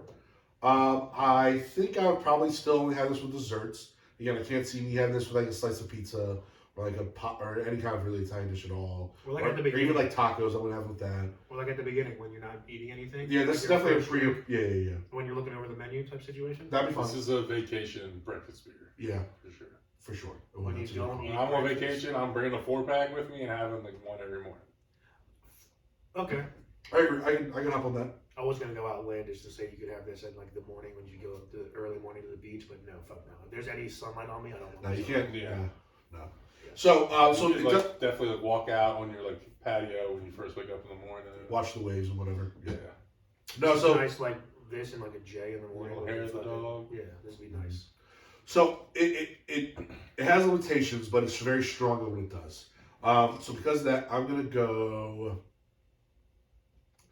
7.3.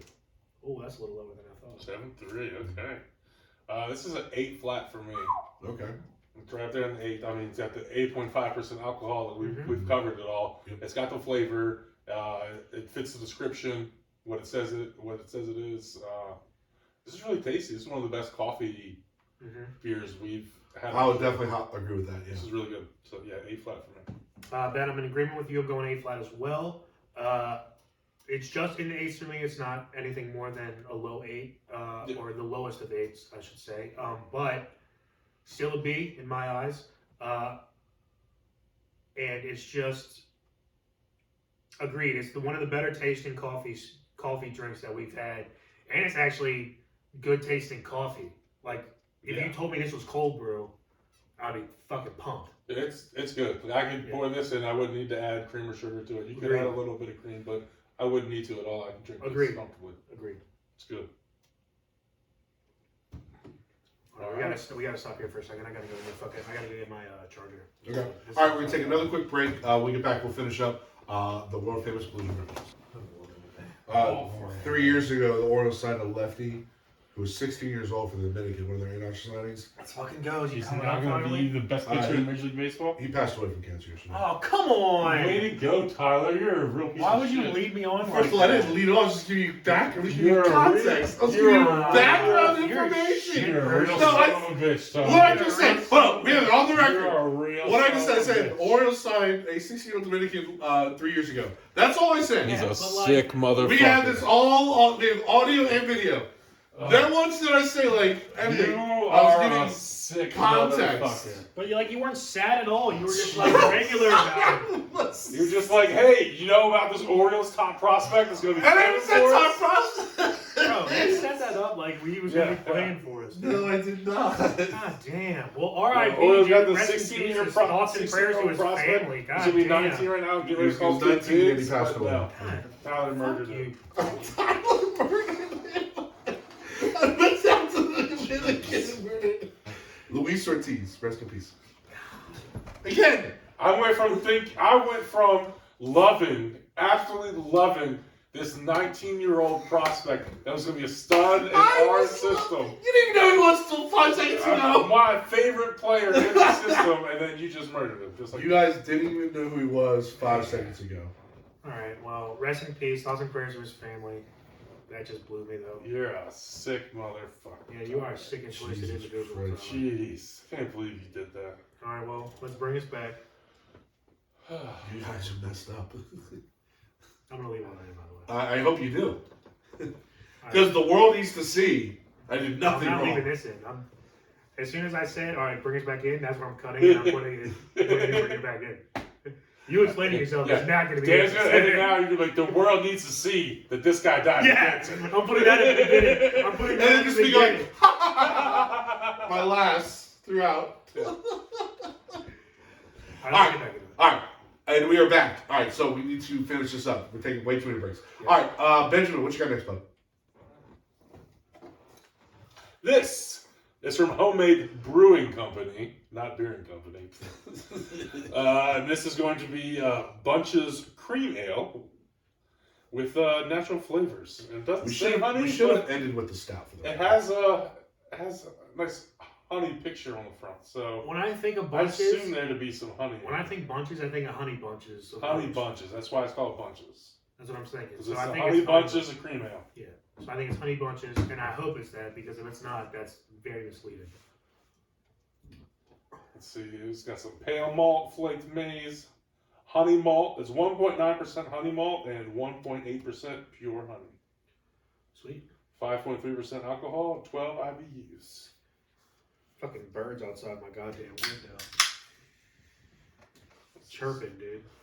Yeah, it's almost springtime. They're coming home. I'm just glad that we won't have another infestation of cicadas.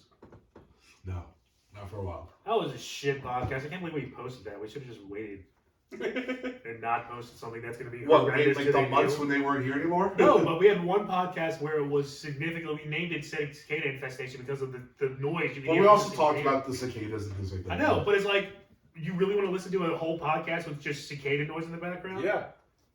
Yeah.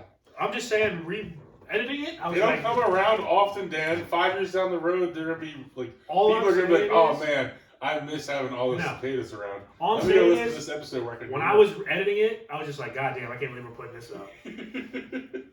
We put out worse. Yeah, Fantasy Weekend, Brady cooking in the background. Facts.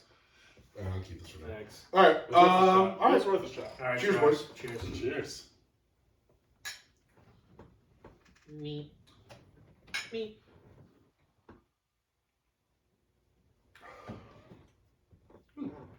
Unique. Get the honey, big time. So HoMaide Brewing Company, Brewing Company is a local joint. He called it beer company. What a loser. No, he called it beer company, which is fine. You called it beering company. I eat it, Dan. also caught myself before I finished, so I took my hand off the chess piece. It didn't count. Didn't move. Episode 104, Tad Beering Company. I love it. This is We another should start our local own brewing. Scratch it. We should start our own beering company. called Beer Company, Tad Health Beering. and- You know what health and that's like? safety. Company.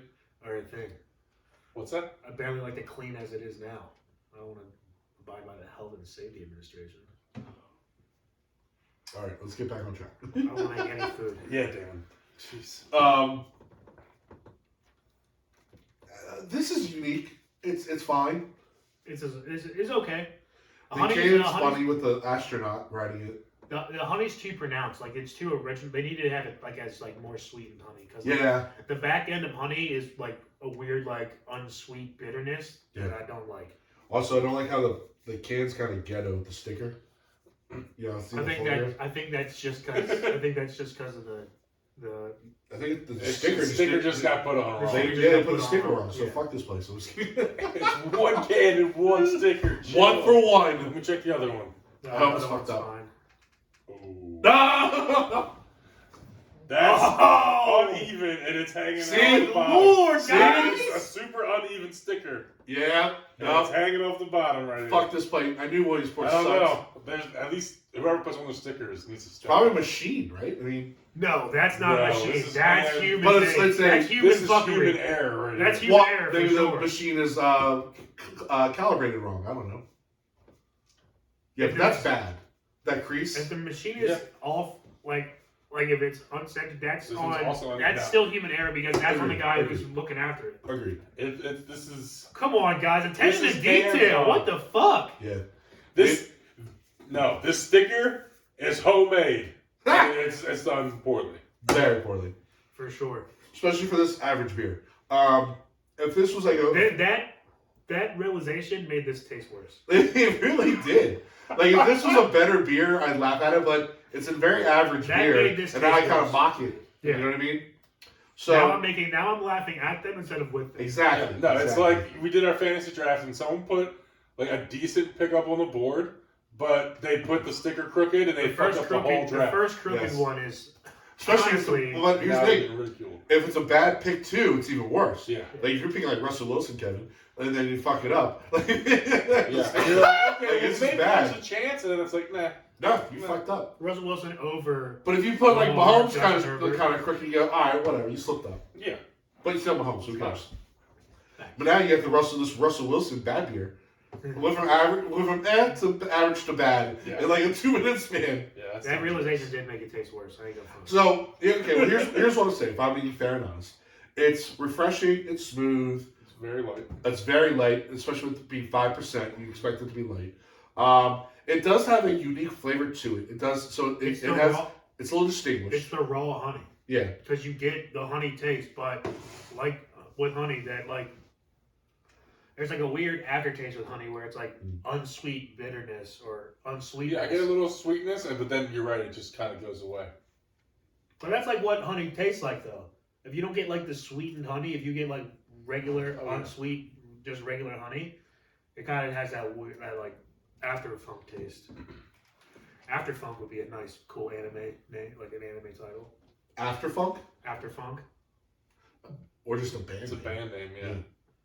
I'm just thinking cyberpunk is where I got after funk from. Punk rock. After Punk. Cyberpunk is an anime though. It's a legit one. It's also a video game. Anime is based on a video game, I believe. It's one of those. But- But it's definitely not like there's nothing wow about it. There's nothing popping, No. nothing sensational. This is average, but it's not bad. by No. any means. Like I'm not. If someone gave this to me, I'm not gonna like throw it in their face and be like, "Get away from me, peasant." I would if they showed me the can signage plate. I How would- dare you serve me this swill? That's right. Jump in that hole. Like yeah, but yeah, if they show me the can, I might This is for peasants. I'm dead. I might Rick James them if they show me the can. Ooh, that can? Yeah. Nice. But so it's just kind of meh.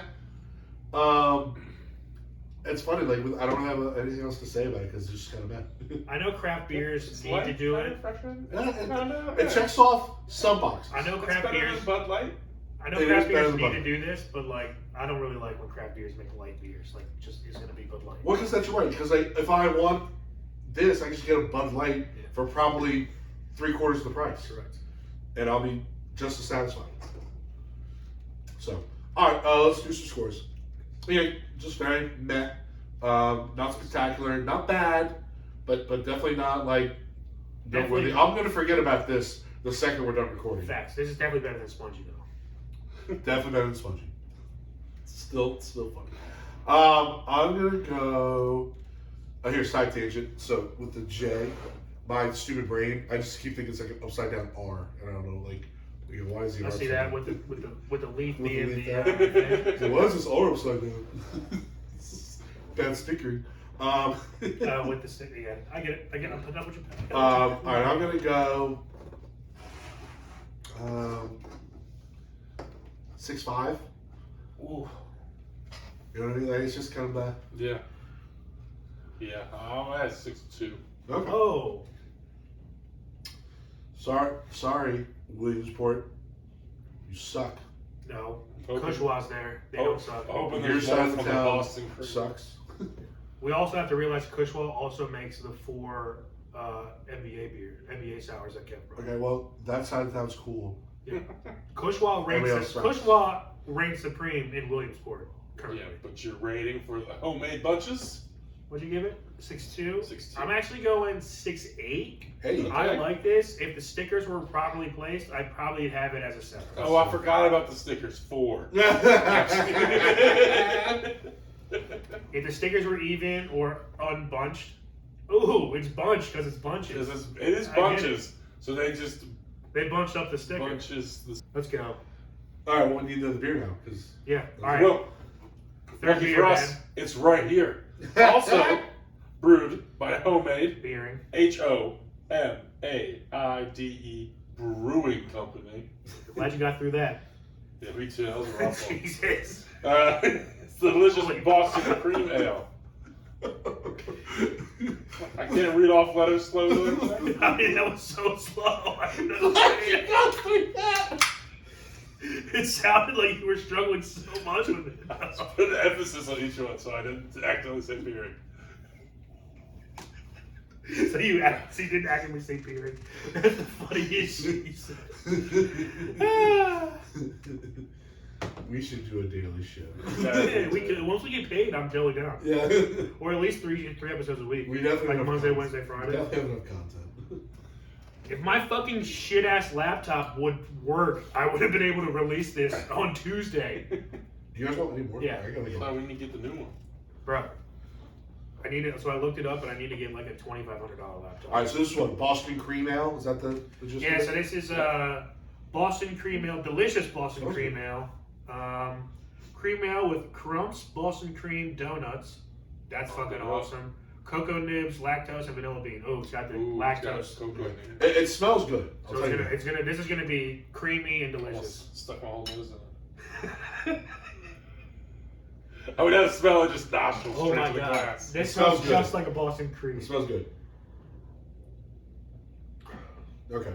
Everything I said about Williamsport, I apologize. I'm wrong. I'm stupid. I'm It's ugly. Williamsport, not Williamsport. This is very good. Okay. And we thought Kushwa was the supreme. They commander. still are. Let's not get crazy. They still are. That's right, but there's a beacon of light around fucking Around this, HoMaide. yes. What's the Adam Sandler like? I'm dumb. You're smart. I'm ugly. You're pretty. He's apologizing to oh fuck, what's his name? Not Shooter. What's the black guy's name? Chubb.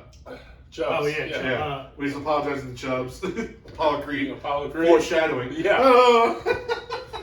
Love his role in that movie, by the way. That's a wooden. Or not. Don't worry about that. It's wood, real sturdy. Fucking truck comes by. So fucking I funny. just watched that last night too, just that clip. Oh, I thought you meant the movie. What No, a I great watched movie. like one clip of like the movie was on TV, so flipping through channels, I caught like the genius scene from Mr. Deeds, and then I caught the Chubb's hand getting knocked into the road, getting run over by the truck. Like those are the two scenes I caught, and they both got brought up to that. 364 days till hockey tryouts. Got Oh, for some wood.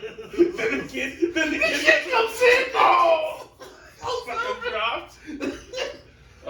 Happy Gilmore is one of my favorite movies of all time. Just community genius. Anyway, sorry, we're on. Probably rails. one of the most things that like every like casual golf fan, when they first try golfing, they will do. Everyone attempts always, the Happy Gilmore. They always attempt the Happy For Gilmore. sure, for sure. Yeah. All right, back to the beer. This is delicious. This is fantastic. Pretty tasty. What's the ABV? 6 point. Wouldn't you like to know? I actually would, yeah. 6 5.5. Okay. Sorry. But here's the thing. Really good flavor. Like it tastes like I'm drinking a Boston cream pie. Like it has that creamy, that lactose, creamy flavor. Like it's hidden. But it's also not like super sweet. Just the right amount of Yeah, like I'm not like my stomach's not hurting because I'm like drinking sugar.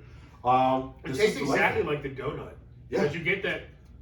The chocolate frosting aftertaste is the exact It same is. chocolate frosting taste. And it's as light. donuts. It's light. It's very but light. It's that- enough. But it's the topping. It's not a chocolate donut. It's a chocolate frosted cream pie. Yes. That's essentially what this Yes, tastes you like. get a little bit of the cream and you get the frosting. It's a chocolate frosted beer. It's a chocolate frosted beer. This tastes exactly like a Boston cream donut. It's pretty crazy. If you went to Dunkin' Donuts right now and you got a Boston cream donut and then you drank this beer right after it, or vice versa, you drank this beer and then ate a Boston cream donut, they're the exact same thing. I'm just gonna start dunking my donuts in all this beer. for sure. No, all the beers. No church lieutenant. You're not allowed to do that. Now I'm definitely doing it. This beer is what every other homemade beer is like. Like this is the atlas to all of homemade brewing. Yeah, for as uninspiring as the cream ale was, this one is inspiring. This one goes, all right, you know what you're doing. This is your roadmap. This is also a cream ale, and this is like a. But this is a Boston cream ale. This is like. From Smart pack. Boston. Smart pack. Smart pack. That's a great commercial. It's a fantastic commercial, even though all those accents are forced. Yeah, Whatever. Who cares? Who cares? But like our accents, they're all forced. But this thing, another cream ale. This is like, even if this came after the Bunches beer, this shit sunned him. Mm-hmm. Even if this is like the fucking the essence of Bunches mixed with another beer and then birthed this one. This one got birthed and this was like a complete. This one owned its father type shit. Yeah, I mean, I can easily overlook the uneven label in this can Facts. because this beer is delicious. Yes.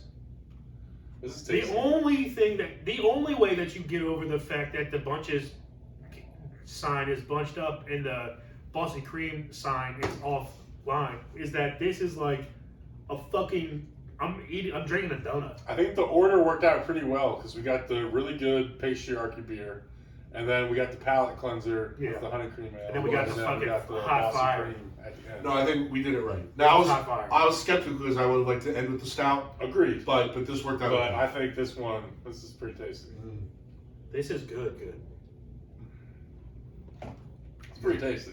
Like, I'm sitting here with the aftertaste in my mouth, and I feel like I just got done eating a Boston cream donut, and the aftertaste is just sitting in my mouth. That's the only way to put it. Yes. It's like seconds after eating the donut, and it's still there. Yeah, It's 100%. pretty cool. It's pretty legit.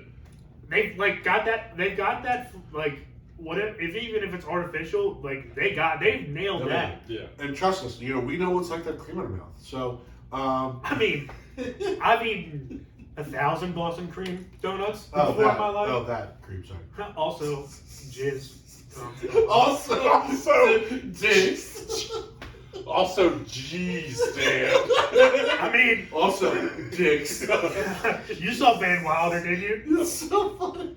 There's a little bit inside every Boston cream. The word I saw TikTok. And the word "dicks" is so funny. Like somebody. No, here's why. Like somebody was like there's this argument between this wife and husband in the grocery store, and she goes, "You know how much I love this item." She goes, "As much as you like dicks." And like, just when you say it like that, it's so fucking funny. Like, what are you addicted to? Dicks. Like, and they're just you know, dicks. Like, that's what I'm saying. It's a funny word. Like, just picture like a bunch of floppy dicks all around. Like, it's freaking hilarious. See, you still laughing.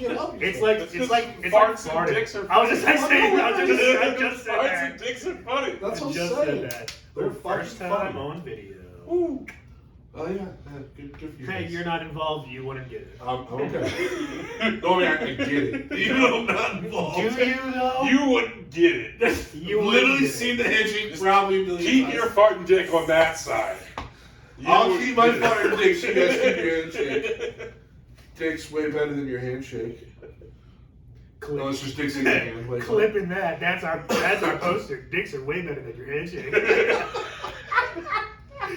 Clipped, and that is the poster for our episode. that goes up next year's green hoodie for St. Patrick's Day. To make dicks feel better in your handshake. Oh, now I see you going there. Alright, you know how I know you're gay? Jesus. Oh, because you just talked about penises and semen? God, that's bad. Oh, in your mouth? We're not talking about midshipmen.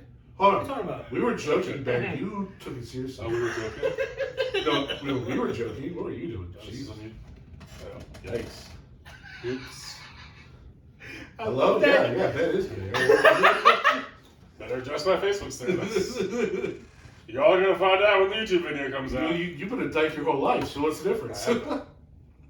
We fucking make a phone call. Gotta break the news. Somebody was actually calling me. Oh my god, that's hilarious. Did you pick I up? didn't actually answer. Oh my But God. hey, that's gay. Hey, that's good. I feel I'm very progressive, actually. Whoa.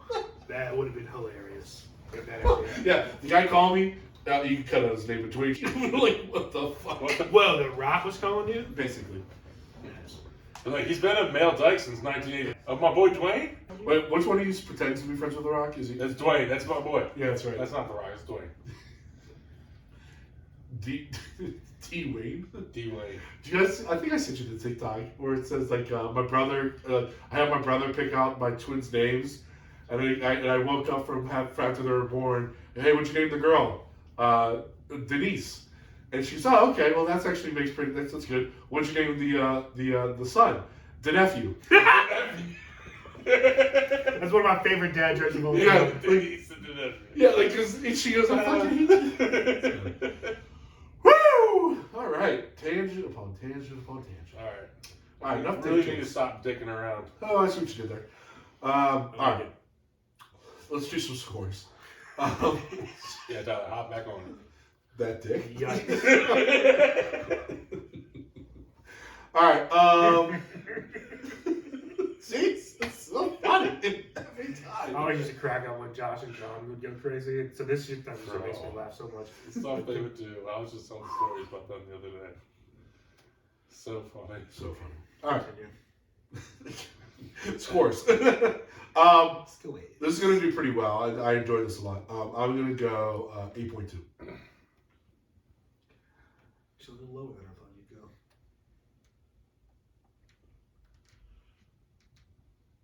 I didn't have it ready to put in scores. Lame-o. I'm going with an 8.4. Hey. Pretty good, pretty good. Almost at that halfway point, the eights. Yeah, delicious beer. Mm-hmm. And very light for, we have all these dessert beers, and a lot of them are really heavy. This is still a very light beer. What did I give the Saga peanut butter last week? 9.3. Okay, cool. So I'm going 8.6 on this one. This is great. Just like the peanut butter beers we had last week. This, when you read the title, this is what this tastes like. Mm-hmm. This is what you imagine. This is what you when you're drinking it, this is what you like picture in your head. Essentially what I just said. You envision a fucking Boston cream pie and you're eating a donut. It tastes like it. The aftertaste is exactly the same aftertaste. They've knocked this out of the park. I honestly don't know. Yes, I do know. If this was like 9% alcohol, this would be a 9 easy for me. Okay. It tastes great. It's mouth feels great. It's not like super sweet. And I'm a donut fan. Like I love a chocolate frosted donut. Yeah. And that taste is Donuts fucking, are I love delicious. that shit. Like I will fucking eat a whole fucking box of donuts myself type situation. And if that was like 9%, 11% alcohol, this would be my fucking Jizam. Mm-hmm. Jizam, I see what you did there. Well, I wasn't trying to do that, but that's hilarious. So I definitely try to do that. For sure. All right, cool. So that wraps up a pretty successful Belligerent Beverages. I would say. Again, we've been on a hot streak. Now that we're not in the fridge series and like we're going back to the wilds, like we're gonna need to step the fuck up. Because I went wilds and mine was pretty good. I know, but I'm talking to me and Ben. Right we've been on a heater. We've been on a very hot streak. Yeah, so which is cool, which is great. Pitches and catches reporting for duty. Fastballs coming at you. We also are sticking to our dicks. I was gonna say we're sticking to the guys that we know, like the guys, the breweries that we know best. That's true too. So we're only picking top tier brews. Yes. So once we diverge to like new fucking Jones, there's gonna be some bad. There'll be swings and misses. Naturally. So, all right. We are now going to transition into our last segment of the show, Tits Town Tangents. We are going to review the highly anticipated, highly successful Creed 3, the spin-off franchise of Rocky, which follows the Michael B. Jordan playing Creed's son. Adonis. Yes. So this is actually the third edition of this Better Can we than count the this second. as the Rocky franchise? Correct. All right. There's 9 movies in the Rocky franchise. I agree. I'm with you on this. And this is better than the Creed 2, because Creed 2, they kind of went like very like chalk with it. This one's pretty chalky too, but we'll talk about it. But still, Rocky 9. Take that, Fast and Furious. Fast Furious 10. We'll talk. I was gonna say Fast 10 is coming out. It's like very Step soon. up your game, Rocky. Jesus Christ. Gee, it's really a 10? I thought it was Yes. like 8. No, it's literally No. X. Jeez. And they have 2 spin-offs. We'll talk about. I want to talk about Fast because I have a lot of thoughts on that. But we'll talk about that with Fast. I don't 10 think comes Hobbs and Shaw is counted in that, by the way. out. Is Tokyo Drift. Yes, and it's 4, unfortunately. So anyway, Creed 3. Wow, wow. So Creed 3 is part of. I think we all agree on this. It's Part of Rocky the 9. Rocky franchise. It's Rocky 9. Yeah, it's Rocky 9. There's a lot of nuances to this movie. So one, I do think it's the best of the Creed. That's not true. Definitely this is the best It's the Creed. second best Creed. Ooh, we'll talk about that in a second. Then I'll be curious what you guys think is the better one. So I guess The obvious one? The first one? no, this one's better than the first one. The second one was clearly the worst one. The second one's clearly the worst. I think we agree with that. But I also think I did like the second one. It wasn't bad. But this, we'll get into it in a second. Let me kind of give some more background. Continue. So this is actually Michael B. Jordan's directorial debut, Dick. Directorial debut? Yeah, that one. You said dictorial I did debut? say That's dictorial. fucking hilarious. No, I know. So, but I think he crushed it. I think he did a very good job. Yeah. I'll tell you this, and again, I don't want to get into the whole Marvel thing because we get into that too much, but when you see how Jonathan Majors plays this role, it pisses you off more about fucking Ant-Man, but because he fucking kills it in this movie. And I think I think he's a absolute superstar on the rise. I'm talking about a big year. That brings me to the real question. Is this Rocky 9 or is this just like Marvel 33? This is just Shut up. multiverse. Stop it. He's a boxer. I will say this. This is really Kang. That's too So, funny. I think his worst roles are when he's Kang the Conqueror. When he's the other Kangs or these, he's so much better as the other Kangs than this. Like when the 3 Kangs met up. Yeah. I You thought also that said was with like- Loki. He was great in Loki. That's what I'm saying. Yeah. Like, I agree with you that like the Kang the Conqueror that's portrayed in Ant-Man Quantumanium was poop soup, dude. A super sludge of poop. No, it was. So I think that's one of my bigger takeaways from this movie is that Jonathan Majors is an absolute superstar, or he's going to be. I think one thing that helps him out, and this is almost a backhanded compliment again, but I really do believe this. He's not the best looking guy. You know what I mean? Like he's just kind of he's a good actor. So like you can dive in with him. Or Michael B. Jordan, who's a phenomenal actor, is like a pretty boy. Like That dude is you're always a gonna stud muffin. you're gonna you're gonna look at him and Michael always. Jordan's not a stud muffin, bro. No, he's not. He's not disagreeing. No, I'm just laughing at you. Okay. Dude, it's I agree with you. Jonathan Majors is very normal looking. Yeah, so you can kind of dive in more with him in a character and kind of believe him more. But Where he's got a bigger frame, so like when he gets fucking yoked, Well, especially like this movie. when he gets like yoked like the muscly guys, he's like a fucking Tom Hardy. yeah, He's like an American Tom Hardy essentially. Yeah, That yeah, dude's yeah. fucking huge. right. He And looks like Bane in real life. It's fucking it crazy. looked kind of scary. Yeah, No, it's so- kinda scary. So I think Jonathan Majors is the winner of this whole movie. I think again this kind of elevates him more so than anything he's done in Marvel. And the fact that he even kind of got yoked for this role and did his own thing. The one scene where he climbs the ropes and then does the pulls to the Oh top. my God, Yeah. that's Like, fucking sweet. My shoulders like blew up just watching that. You know what I mean? So I thought he was great in this. He was a good villain. Now, as far as I was talking about some parallels, there's a lot of parallels between this and Rocky 3 with Clubber Lang and Mr. T, where you Yeah. have like the retired boxing superstar who's getting kind of soft, getting kind of like lazy, like kind of living off his wealth. Getting called out. Then he gets called out by this guy who comes out of kind of like nowhere, essentially. Comes from like the depths of struggle, and then he's a good big muscle guy, and then kind of brings Rocky back. Like there's a lot of parallels in the storyline between them. And I don't have any problem with that. Like I just noticed that like I felt this was a lot like the storyline for Rocky 3. One of the things that I loved the best about this movie was it's actually the very first sports movie that was shot with IMAX cameras. And you could tell it felt like, you had the whole storyline. And again, the plot is not spectacular, not like unique in really any way. Like, so they were actually good friends.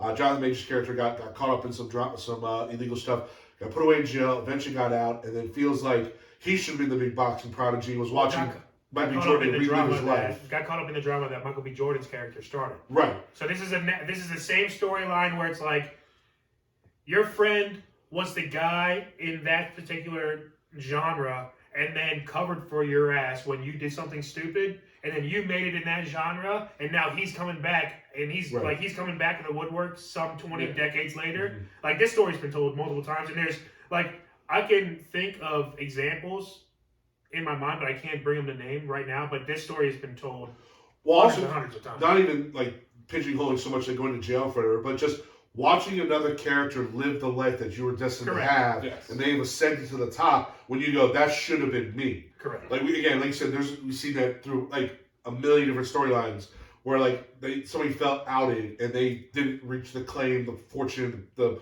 wealth that another person had. So now they come up and try to take it. And I think even more common is just he had it in his grasp and it was all taken away from him.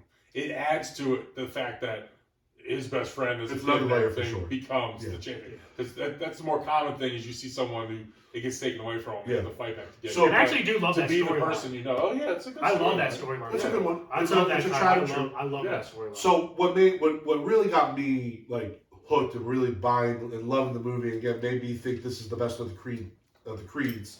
Was watching. So basically, you saw the whole storyline. Do you want to take a break, bud? I'm there. What? He's got to pee. All right, we're gonna take a quick break. Unprofessionalism. I see how I try to take breaks every time I fucking have my bladder is small and shitty. So just say, we'll take a break. We'll be right back. Hey, next time just let us know and we'll take a break quickly. Yeah. I could just get in and out and be back. Get in and out. That's not how TV shows work. Get out and in. Sorry. No. They wouldn't even notice I was gone. I was a ninja stuff. They literally would have noticed. There's only 3 people. This mound right here in the left frame of their TV. Left, and then keep, like, they're gonna slowly work my way up. Yeah, nailed it. Apologies, sir. We'll talk about it. Okay. Do you remember your thought? I do remember. So. Fucking loser. All right, we are back for break. We're off the rails. We're gonna finish strong. So, back to what I was saying. So, what I really liked about the way this movie was made, again, Michael B. Jordan with his director debut, I think really did a good job. So because the fight itself was filmed in IMAX cameras, and it's the first time ever a sporting movie has done that, it felt like a pay-per-view fight that I kind of paid to watch. And we see all the background of the story, almost like a documentary. Like, again, what we were talking about, where he goes to jail, he comes back out, the trash talk, all that stuff. And then all of a sudden the fight happens, and like, it felt like a pay-per-view fight, the way it was shot and viewed and everything, and I thought it was fantastic. They did a great job. Sometimes like the fights can be kind of corny and stupid, and you can tell they're kind of fake, but I thought these were pretty legit, again, especially with the type of cameras they're using. Like the fact that, again, I was envisioning, like, I feel like I'm like watching a legitimate pay-per-view fight right now, and I really enjoyed that. Question: did you like the entire fight? Whole thing was great to you? Yeah, I didn't have any super quarrels, no. Okay, what about the void in the middle of it? What do you mean? The round 3 when to 11 the two of scare. them going head to head and stands empty. I mean, like, yeah, that was definitely theatrical, and I wish it probably wouldn't have happened. Like, I wish they would have just kind of kept with the script. But I also know what they were trying to accomplish. And I didn't, like, where it's just like, it's not what the world, it's just about us now figuring our own shit out. Of all of the Rocky movies, all 9, or not including 5, I don't really include. 5 is the 9th movie, and it's like, there's the first 8, and then there's tiered to the first 8, and then there's a giant Mount Everest cliff, and then it's Rocky 5. Agreed. Rocky 5 sucks. That. Yeah. We all You're thinking like you're not about to say that. No, it does. Okay, Rocky 5 is the worst picture of the Rockies, right? Yep. And fuck, I don't know where I was going with that. You find the void, and so of all the 8 Rockies, that's the quickest jump. Like that's the most rounds in the jump ever. Like that was, I think, 10, 11, or 9 rounds. It went from the 3rd round to the last round. Second round to the last round. Well, yeah, I'm saying it started with the third round. Like, So like the other ones, they showed 3 rounds of boxing. like in 3 like to Rocky 11. 4, they did the same thing where they would have like the card flash by. They do. They'd have No, like but- fake punch. Like yeah, they weren't like showing like second by second. But you saw in the first 8 Rocky movies, you saw at least 3 rounds. This one Probably. you saw a max of 3 rounds. Yeah, actual yeah. boxing. I would, That kind of sucks. to your point, I would have liked to maybe see more of that. Again, less of the theatrical stuff. So I didn't mind that theatrical thing. I got what they were going for. I thought Yeah. I got the point across. They zoned everyone out. It was between the 2 of them. No one else mattered. There was nothing else on their minds. Yeah. I love that. I hate that it ended and they're just like, oh, here's the final round. Because the boxing that you saw from there, like, didn't show you how the fight was going, really. It shows you 2 guys. I mean, it shows you 2 guys who were in there giving it everything they had, blocking everything out, and just throwing punches with each other. It But definitely. It just was like, okay, that's shot's over. Now you're in the final fucking round. It lost That's gonna be some levity and some weight because they didn't make it seem like what was coming from behind, what was winning. Like you're right, they definitely Yes. didn't spend a lot of energy on telling the story of the fight. It was almost just the fight was the absolute climax, and the winner and the loser was just going to be the outcome, and the fight itself wasn't its own entity. Like I would have, you're right, that could have been probably handled a little bit better, especially when you think about the big Rocky movies where Mr. T or Apollo or the Russian guy, what's his name? Ivan Drago. Yeah, Drago. Like all those were basically like a movie in itself. Like there's ebbs and flows, whatever. There wasn't that in this one, so that's definitely a distinct difference. Which I think you guys are right. There probably could have been a little bit more done there. That would have maybe given it a little bit more levity, a little more weight. I also wanted more like. So, they built up Jonathan Major's character as one thing, and then he fought completely different than his character fought the entire time. Like so.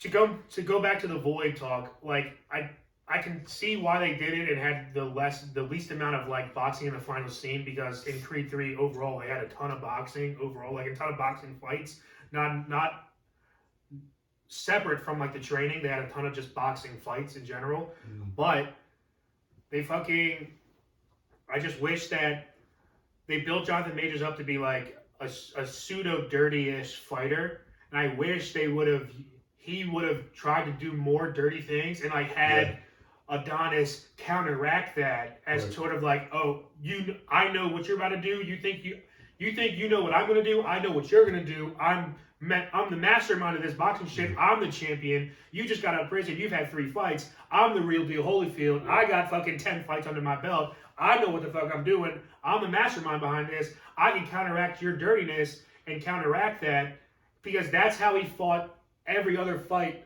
leading up to that, and it sucked that they went completely opposite. I get where I feel like they were scared almost to make him a complete villain. They wanted you to feel a little vulnerable towards him. Yeah, it was. I get Ben's side of it, which he's about to explain. You saw right that now. in the final fight with 2 of them going.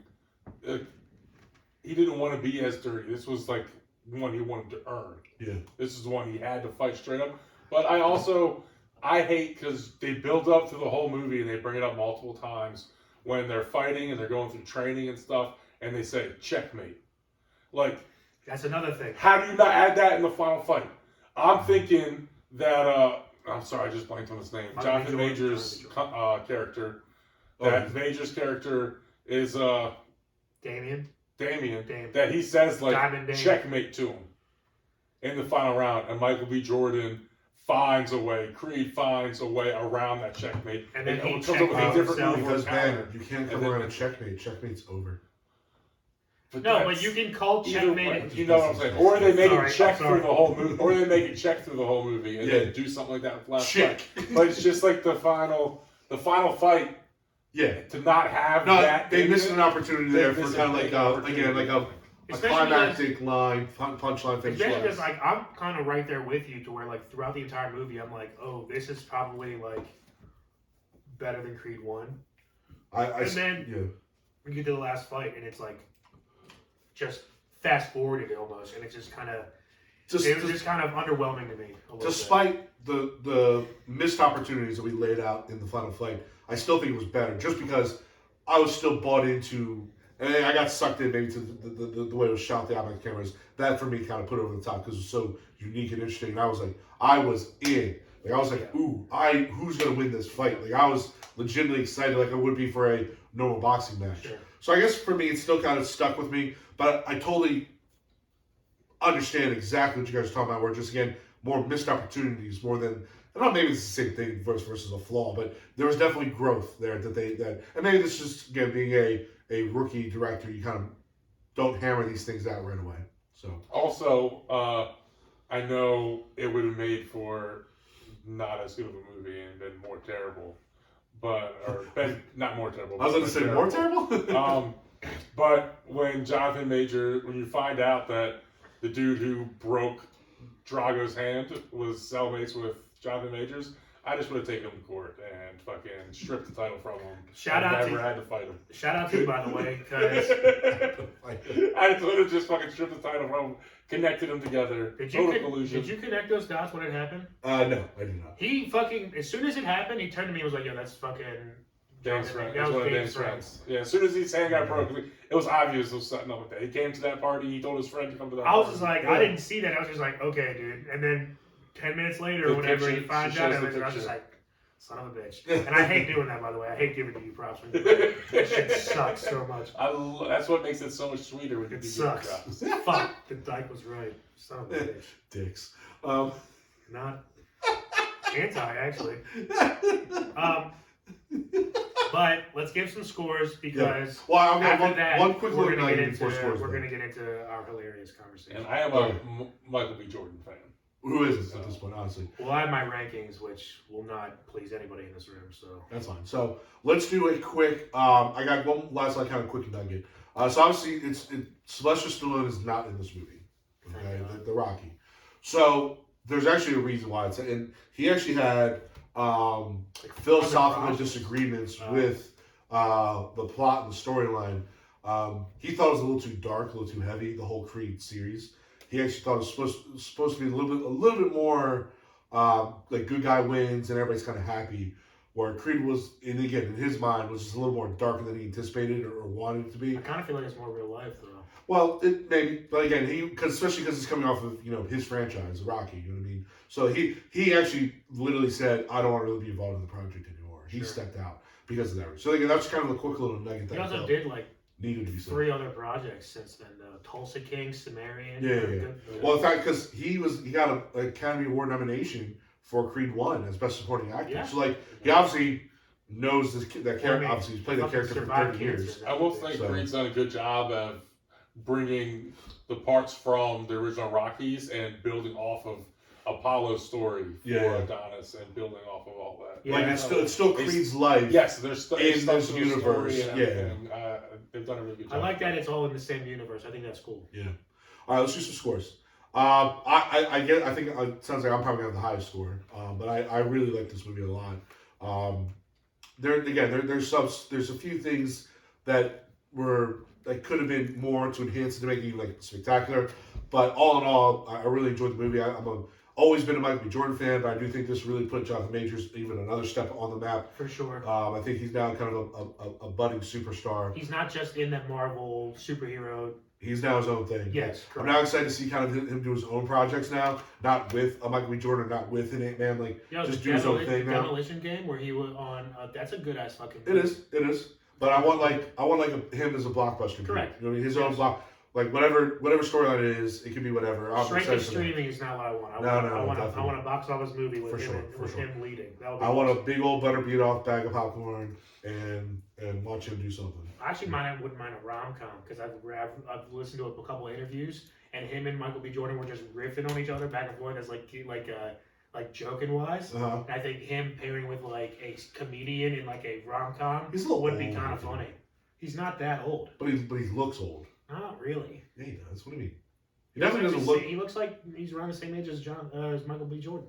But he looks older. Is the point? Majors? Yeah, I think he looks a little older. He looks older. So I thought he was older. I didn't know he was our age. I thought he was older than us. Rom-coms have been done by everybody. But they're more, dude. They're better with younger people. It's just okay. Maybe a good rom-com with old heads. I don't really want. So anyway, all right, scores. I mean, you've got Mail is probably one, Tom Hanks and Meg Ryan, but sure. Yeah. All right. Anyway, actually, he's fucking our age, September 7th, 1989. Yeah, that's he's what a I said. year I didn't know he was our age. He Yeah. was our age. I thought he was older than us. Majors. because he looks older. Yeah, that's what I'm saying. I agree with you. All right. Anyway, all right. Scores. Out of 6 buttery popcorns, I want to go like crazy here because it's not like it's going to be nominated for Academy Award or anything like that. But I'm going to still go relatively high. I'm going to go 4.7. 4.7. Okay. It's actually kind of right where I was. Yep. Okay. That makes sense. Yeah, I'm at 4.8. Oh, wow. Okay. Look at that. So I enjoyed it. Probably the 4th best Rocky movie in my opinion. I agree with that as well.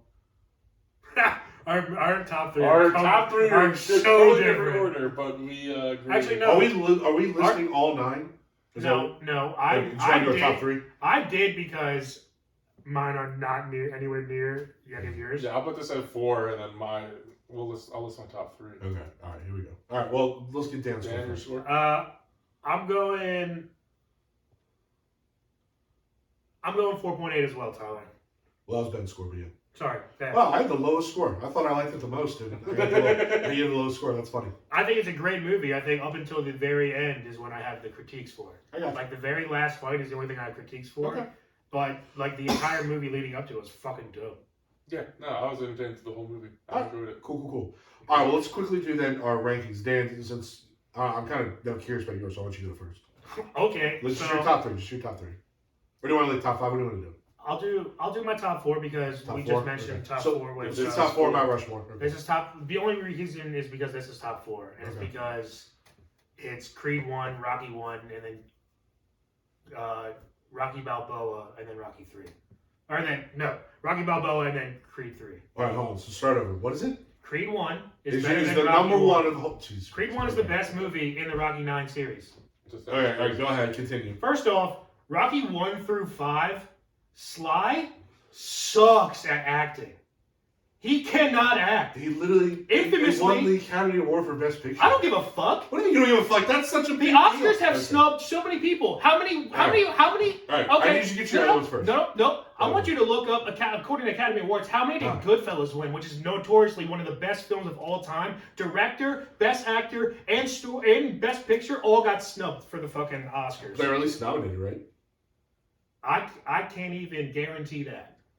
All right. Well, you continue. I watched a snake draft with the biggest Oscar snubs, and director, lead actor, and movie were all on that list. All right. We'll continue. But Reiterating your the rest of because this. he fucking sucks at acting until he gets older. Like until he gets rid of the fucking lip, he and gets like more intelligent roles where the script is better. Like he sucks. Like he's so dumb in The Rock, and I get that it's scripted that way. Well, he's supposed to be dumb. He's a I street get guy. it. Yeah. He's supposed to be stupid in this movie, and I get it. But he comes off fucking so dumb that it's like, does he even have any fight intelligence? And he doesn't because he fights like Rocky Marciano, which is get beat as much as possible and then fucking find your chance to win at the And end. that's why he's kind of dumb, because he gets punched in the head over and over. I don't care. It's so infuriating just to deal with the dumbness that it He sucks. just can't handle his great acting. No, bro. I don't even think it's acting. I think he's actually really dumb in real life until he got fucking older and got smart. All right. So for the record. So your second movie. So, well, before we do this, so it was nominated for Best Film Editing. It was nominated for Best Writing Screenplay. It was nominated for Best Director. It was nominated for Best Actress. Nominated for Best Picture. And then Joe Pesci won Best Supporting Actor. I mean, it did well. He didn't win anything except for Joe Pesci. I know, but it was nominated. It got pretty much every other nomination. Except for Goodfellas is arguably one of the top 5 movies of all time. But let's see what won instead, because that matters. It does. I don't say let's see what won instead. Well, what's the next best gangster movie? 1, 2, 3, Casino. But my second favorite Still- Rocky still my second favorite Rocky movie is Rocky 1, and it's just because nostalgic. It's one of the best stories of all time, in my opinion. The underdog, David versus Goliath. That's a fucking phenomenal story. Actually, my whole supporting argument for the reason why I think the first couple Rockies suck with his acting is because Carl Weathers is infamously was the reason why he got that role is because he critiqued or criticized Sly's acting in the fucking what's the process where you go when you fucking read lines? Read through. Or when you Round fucking table. but like it's you're going in your Audition. he's in the auditions when they're when he's auditioning for the role, when he's not even considered for the role yet, he's like, oh, this is the fucking guy I'm working with. I gotta rethink my fucking and he starts frying his ass like, dude, this guy fucking sucks. I've been fucking in the NFL and I've been in the Canadian Football League for 4 years, played football my entire life. I've been CTE out the brain, and I'm smarter than this guy. What the fuck is happening? Because he's an idiot. Now, I agree, Sly's stupid. Now, old Sly, escape plan on, Sly's legit. Rocky Balboa. escape plan. First of all, before that, he had way more until Agreed. I'm saying old, like Rambo, he's smart as fuck because he's like sneaking around. Like he's early a genius. Rambo is not that great. All right, well, I'm gonna wrap up the Goodfellas thing. Dances with Wolves won the best picture that year. Horrible fucking movie. And Kevin Costner won best director also. Fucking garbage movie. One of the worst movies of all fucking time. It's arguably the worst role Kevin Costner's ever done. Fuck Kevin, dude. Fuck Dances with Wolves. That's the worst movie of all time. I fucking hate that movie, dude. Whoopi Goldberg won best actress for Ghost.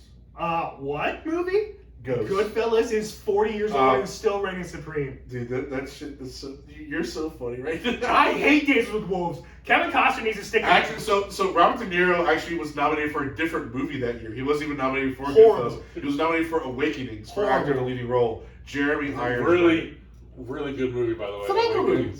By the way, to have a year, Robert De Niro, Goodfellas and Awakening in the same year. Holy shit! That's a great year. Holy shit! Yeah.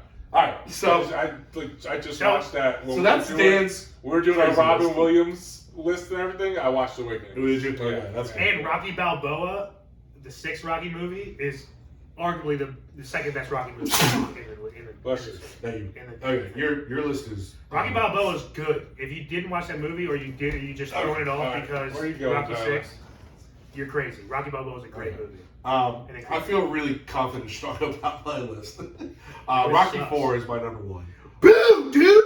That's arguably one of the. No, it's Rocky not. 4 It's actually sucks! No, it's You're not. arguably super Yo, Rocky wrong 4 about fucking it. sucks, dude. No, You first suck. of all, no. Like when Apollo dies and That's the things are worst rushing- part, but the most emotional. Yeah, exactly. Rocky 4 sucks, dude. I was having this argument with Jake last night.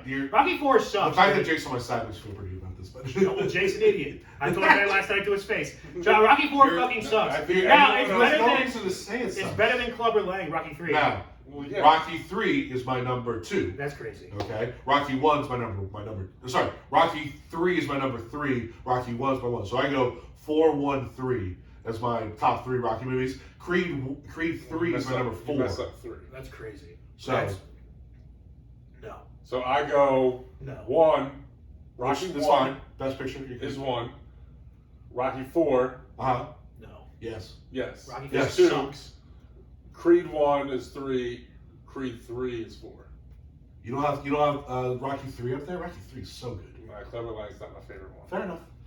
Eye of the Tiger was born in Rocky 3. 2, 3, 4, 5 True. are my last 4 ranked movies. I feel like you're just zagging. Like you don't really I have a lot rewatched of- all 4. I rewatched every single Rocky movie. I know, and I've seen them all This a week. million times. I was yeah. like Clubber Lang 3 is probably my next big original Rocky movies. Mm.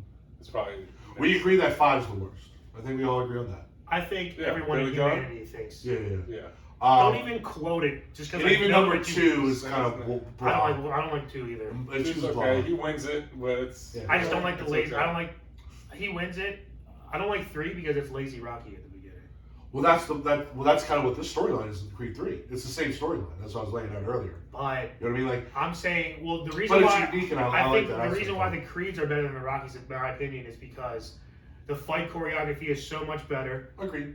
Like, And I in the don't want first- to hold it too much against it. bro, in the Cameras first 4 movies, I'm talking about what fucking Sly does himself. He hits below the belt every single fight in the first 5 movies. When he does the fucking uppercut, he hits fucking right here in the fupa every single time, which is below the belt on boxing shorts. Why didn't you call for it? No shit, because it's Rocky! Yeah. Yeah, he's really good. All I'm saying is, The underdog hero. Rockies 2 through 3 are 2 through 5 suck. I feel like you're being time biased against them for the record. I am being time biased. Yeah. And it's also young Sly is the dumbest person of all time. Right, you're actually like, I don't want him smart or halfway intelligent at all. I want him to be just I'm Neanderthal. actually more upset that I wish Like, he's chasing the chickens. That's hilarious. I'm actually more upset that Sly was so fucking gung ho and so fucking American in his way of like. American in his way of thinking like, I'm not gonna give you this movie unless I'm the main character. I wish he wasn't the main character. Fuck Sly, dude. He fucking sucks. Again, I feel like there's a lot of animosity to other things that's okay, but if I like this, okay, but if I like this story and the main character and then the fucking choreography of the fucking main shit aren't good, why would I like that movie? That makes me not like that movie. I think your emotions are clouding your judgment. I really do. I don't like him as an actor. Remember when he has his two turtles, Cuff and Link? If you two could sing and dance, I want you to beat up in the ring every day. Like that's a dumbass thing to say, but it works because he's a dumbass meathead boxer. Also, he interrupts people so much. He has too many lines. Like he interrupts every time someone's trying to talk. He interrupts and it's like, dude, shut the fuck up. I like this podcast. All right, 100%. All right, do you have anything else to add? No. All right, let's get the fuck out of here. It's 2:17. Yeah, this has been a long show. Whew, all right. All right, guys. Thanks for watching. Thanks for listening. Please give us a like, share, and follow on all of our social media stuff, both the show and our personal stuff. We'll have more content for you guys now that we are on our YouTube platform. We'll have more visuals for you guys moving forward. Next week is going to be The Last of Us. Last of Us. You know, that's going to be kind of the main focus on it. This is one of the more popular streaming shows, or popular shows in general right now. So watch it because it will be spoilers. Yeah, make sure you definitely watch it. Yeah, we're reviewing The Last of Us. It's not The Last of Us that you guys are going to get. You never know. Unfortunately, there's still more of us to come. You never know. Allegedly. So, but I think, like Dan said, there's really nothing else to say. So let's get on that next. So, all right, signing out. This is your boy, T. Wade. Benjamin Augustus. Hey, Danny Mac. Keep living the dream. Peace. Top of the morning to you.